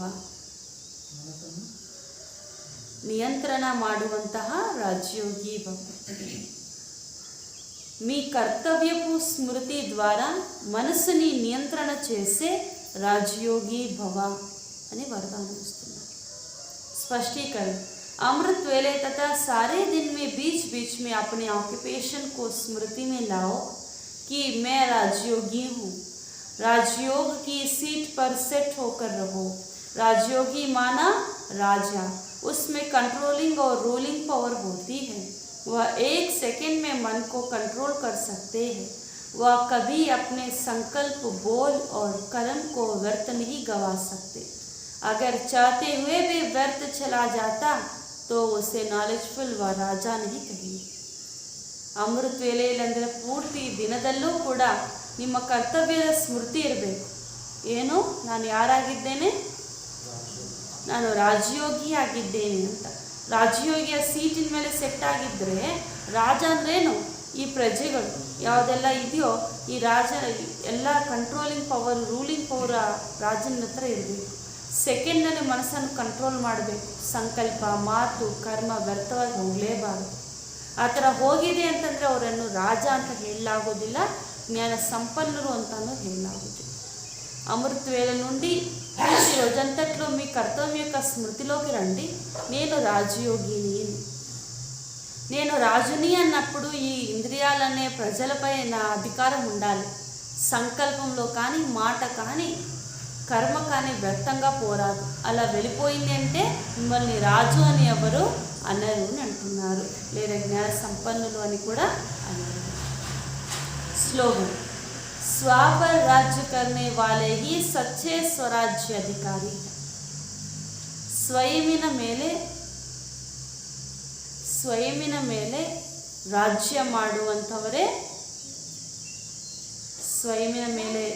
ರಾಜ್ಯ ಮಾಡುವಂಥವರೇ ಸತ್ಯ ಸ್ವರಾಜ್ಯ అధికారిಯಾಗಿದ್ದಾರೆ. స్వయంపై రాజ్యం చేసేవారే సత్యమైన స్వరాజ్య అధికారులు అని బాబా అంటున్నారు. मातेश्वरी जी के अनमोल महावाक्य. इस अविनाशी ज्ञान पर अनेक नाम धरे हैं. ಅಮ್ಮರವರ ಮಹಾವಾಕ್ಯ, ಈ ಅವಿನಾಶಿ ಜ್ಞಾನದ ಮೇಲೆ ಅನೇಕ ಹೆಸರುಗಳು ಇಟ್ಟಿದ್ದಾರೆ ಅಂತ ಹೇಳ್ತಾರೆ. ಈ ಅವಿನಾಶಿ ಜ್ಞಾನಂపై ಅನೇಕ పేర్లు పెట్టారని అమ్మ యొక్క మహావాక్యం. इस अविनाशी ईश्वरी ज्ञान पर अनेक नाम धरे रखे हैं. कोई इस ज्ञान को अमृत भी कहते, कोई ज्ञान को अंजन भी कहते. गुरु नानक ने कहा ज्ञान अंजन गुरु ने दिया. कोई फिर कहा ज्ञान वर्षा भी कहा जाता है, क्योंकि इस ज्ञान से ही सारी सृष्टि हरी भरी बन जाती है. जो भी तमो प्रधान मनुष्य है वो सतो गुणी मनुष्य बन जाते और ज्ञान अंजन से अंधियारा मिट जाता है. इस ही ज्ञान को फिर अमृत भी कहा जाता है, जिससे जो मनुष्य 5 विकारों की अग्नि में जल रहा है उसे ठंडे हो जाते हैं. देखो, गीता में परमात्मा साफ कहते हैं, कामेशु क्रोधेशु, उसमें भी पहला मुख्य है काम. जो भी 5 विकार है मुख्य बीज है. बीज होने से फिर क्रोध, लोभ, मोह, अहंकार आदि झाड़ पैदा हो जाता है. उसमें मनुष्य की बुद्धि भ्रष्ट हो जाती है. ಈ ಅವಿನಾಶಿ ಜ್ಞಾನಕ್ಕೆ ಅನೇಕ ಹೆಸರುಗಳು ಇಡಲಾಗಿದೆ. ಕೆಲವರು ಇದನ್ನು ಅಮೃತ ಅಂತ ಹೇಳ್ತಾರೆ, ಏಕೆ ಅಂತಂದರೆ ನಮ್ಮನ್ನು 5 ವಿಕಾರಗಳಿಂದ ಬಿಡಿಸುತ್ತದೆ. ಈ ಜ್ಞಾನವನ್ನು ಮಲೆ ಅಂತ ಕೂಡ ಹೇಳುತ್ತಾರೆ. ಏಕೆಂದರೆ ಈ ಜ್ಞಾನದ ಮೂಲಕ ಎಲ್ಲ ಪೂರ್ತಿ ಸೃಷ್ಟಿ ಏನಾಗುತ್ತೆ, ಸ್ವಚ್ಛವಾಗಿ ಆಗುತ್ತೆ ಹಾಗೂ ಹಚ್ಚ ಹಸುರಾಗಿ ಆಗುತ್ತೆ ಅಂತ ಹೇಳ್ತಾರೆ. ಅಂದರೆ ಸತೋ ಪ್ರಧಾನವಾಗಿ ಇದು ಆಗುತ್ತೆ, ತಮೋ ಪ್ರಧಾನ ಪ್ರಪಂಚ. ಹಾಗೂ ಇದನ್ನು ಅಂಜನ ಅಂತ ಕೂಡ ಹೇಳಲಾಗುತ್ತೆ, ಏಕೆಂದರೆ ಅಂಧಕಾರ ತೊಲಗಿ ಹೋಗುತ್ತದೆ ಈ ಜ್ಞಾನದಿಂದ. ಗೀತೆಯಲ್ಲೂ ಕೂಡ ಪರಮಾತ್ಮ ಹೇಳಿದ್ದಾರೆ ಕಾಮೇಶು ಕ್ರೋಧೇಶು ಅಂತ. ಅಂದರೆ ವಿಕಾರಗಳಲ್ಲಿ ಮುಖ್ಯ ಕಾಮ, ಆನಂತರ ಎಲ್ಲ ಕ್ರೋಧ, ಲೋಭ, ಅಹಂಕಾರ ಇತ್ಯಾದಿ ವೃಕ್ಷವು ಕೂಡ ಉಟ್ಕೊಳ್ಳುತ್ತೆ. ಇದೆಲ್ಲವೂ ಕೂಡ ಎಲ್ಲ మనుష్య బుద్ధిను భ్రష్ట ಮಾಡಿಬಿಟ್ಟಿದೆ ಅಂತ ಹೇಳ್ತಾರೆ. మమ్మ చెప్తున్నారు ఈ జ్ఞానమును అమృతమని చెప్పబడుతుంది, ఎందుకంటే ఈ విషయ వికారాల నుండి దూరం చేస్తుంది. కాబట్టి జ్ఞానమును వర్షమని కూడా చెప్పబడుతుంది, ఎందుకంటే ఈ వర్షం ద్వారా పూర్తి ప్రపంచము ఎలా అవుతుంది, పచ్చగా అవుతుంది అని అంటున్నాం. ఎలాగైతే పొలాలు పచ్చగా ఉన్నప్పుడు ఎంత సుందరంగా అనిపిస్తుంది, అలా తమో ప్రధాన సృష్టి సతో ప్రధానంగా అవుతుంది. మరియు జ్ఞానమును అంజనమని కూడా చెప్పబడుతుంది. అంజనం అంటే ఈ అంధకారమును తొలగిస్తుంది, కాబట్టి అంజనమని కూడా చెప్పబడుతుంది. ఇప్పుడు ప్రపంచంలో ఉన్న మనుషులందరూ కూడా వికారంలో ఉన్నారు. ఈ వికారాల ద్వారా అందరి బుద్ధి భ్రష్టమైపోయింది అని అంటున్నారు మమ్మ. अब उसी बुद्धि में ज्ञान की धारणा होती है. जब ज्ञान की धारणा पूर्ण बुद्धि में हो जाती तब विकारों का बीज खत्म हो जाता है. अंत विकारी बुद्धिಯಲ್ಲಿ ಈಗ ಜ್ಞಾನದ ಬೀಜವನ್ನು ತಂದೆ ಹಾಕಿದ್ದೀರ. ಜ್ಞಾನ ಪೂರ್ಣ ಅರ್ಥ ಆಗುತ್ತೋ ವಿಕಾರವೆನ್ನುವಂಥ ಬೀಜ ಭಸ್ಮ ಆಗೋಗುತ್ತೆ. बाकी सन्यासी तो समझते हैं विकारों को वश करना बड़ी कठिन बात है. अब यह ज्ञान तो सन्यासियों में है नहीं, तो ऐसी शिक्षा देवे कैसे? सिर्फ ऐसे ही कहते हैं कि मर्यादा में रहो, परंतु असली मर्यादा कौन सी थी? वो मर्यादाओं तो आजकल टूट गई है. कहाँ से वो सतयुगी त्रेतायुगी देवी देवताओं की मर्यादा, जो गृहस्थ में रहकर कैसे विकारी प्रवृत्ति में रहते थे, अब वो सच्ची मर्यादा कहाँ है? आजकल जो उल्टी विकारी मर्यादा पालन कर रहे हैं, एक दो को ऐसे ही सिखलाते कि मर्यादा में चलो. मनुष्य का पहला क्या फर्ज है वो तो कोई जानते नहीं, बस इतने ही प्रचार करते हैं मर्यादा में रहो, मगर इतना ही नहीं जानते कि मनुष्य की पहली मर्यादा कौन सी है. मनुष्य की पहले मर्यादा कौन सी है? ಮನುಷ್ಯರು ಏನು ಹೇಳ್ತಾರೆ, ಮರ್ಯಾದೆಯಿಂದ ನಡ್ಕೊಳ್ಳಿ ಅಂತ ಹೇಳ್ತಾರಲ್ಲ, ಅದು ನಿಜವಾದಂಥ ಮರ್ಯಾದೆ ಅನ್ನೋದು ಏನು ಅಂತ ಅವ್ರಿಗೆ ಗೊತ್ತಿಲ್ಲ. ಏನು ನಮ್ಮ ಮರ್ಯಾದೆ? मनुष्य की पहली मर्यादा है निर्विकारी बनना. अगर कोई ऐसा पूछा जाए कि इस मर्यादा में रहो, तो कह देते आजकल इस कलयुगी सृष्टि में निर्विकारी होने की हिम्मत नहीं. अब मुख से कहना कि मर्यादा में रहो, निर्विकारी बनो, इससे कोई निर्विकारी बन नहीं सकते. निर्विकारी बनने के लिए पहले इस ज्ञान का तलवार से इन 5 विकारों का बीज को खत्म करना है, तब विकर्म भस्म हो जाएगा. ಈ ಕಲಿಯುಗ ಪ್ರಪಂಚದಲ್ಲಿದ್ದು ನಿರ್ವಿಕಾರಿ ಆಗಿರೋದು ಕಷ್ಟ ಅಂತ ಸನ್ಯಾಸಿ ಹೇಳ್ಕೊಳ್ತಾರೆ, ಯಾಕೆಂದರೆ ಅವರಲ್ಲಿ ಜ್ಞಾನ ಇಲ್ಲ. ಈ ಜ್ಞಾನ ನೀವು ಧಾರಣೆ ಮಾಡಬೇಕಂದ್ರೂ ಕೂಡ ಜ್ಞಾನದ ಖಡ್ಗದಿಂದ ಈ వికారవంత బీజವನ್ನು భస్మ ಮಾಡಿ ಅಂತ ಹೇಳ್ತಾರೆ. అంటే ఈ ప్రపంచంలో నిర్వికారిగా అవటమే మన మొట్టమొదటి మర్యాద. ఇది జ్ఞానం యొక్క ఖడ్గము ద్వారా వికారాన్ని బీజం భస్మం చేసినప్పుడు మాత్రమే అవుతుంది అని మా అమ్మ ఈరోజు విశేషంగా మనకు తెలిపించారు. అచ్చా, ಓಂ ಶಾಂತಿ. ಇದು ಬಾಬಾ ಏನು ಕೇಳಿದ್ರು ಬಾಬಾ ಇವತ್ತು ಎಲ್ಲರಿಂದ? ದಾನ ಕೇಳಿದ್ದಾರೆ. ದಾನವನ್ನು ಕೊಡೋಣ ಇವತ್ತು. ನಮ್ಮ ಹತ್ರ ಯಾವ ಬಲಹೀನತೆಗಳಿದೆಯೋ, ಯಾವುದು ನಾವು ತೊಂದರೆ ಕೊಡ್ತಾ ಇದೆಯೋ ಅದನ್ನು ನಾವು ಇವತ್ತು ದಾನ. ಅಚ್ಚಾ, ಓಂ ಶಾಂತಿ. ಒಂದು ನಿಮಿಷ ಬಾಬಾರನ್ನು ನೆನಪು ಮಾಡೋಣ.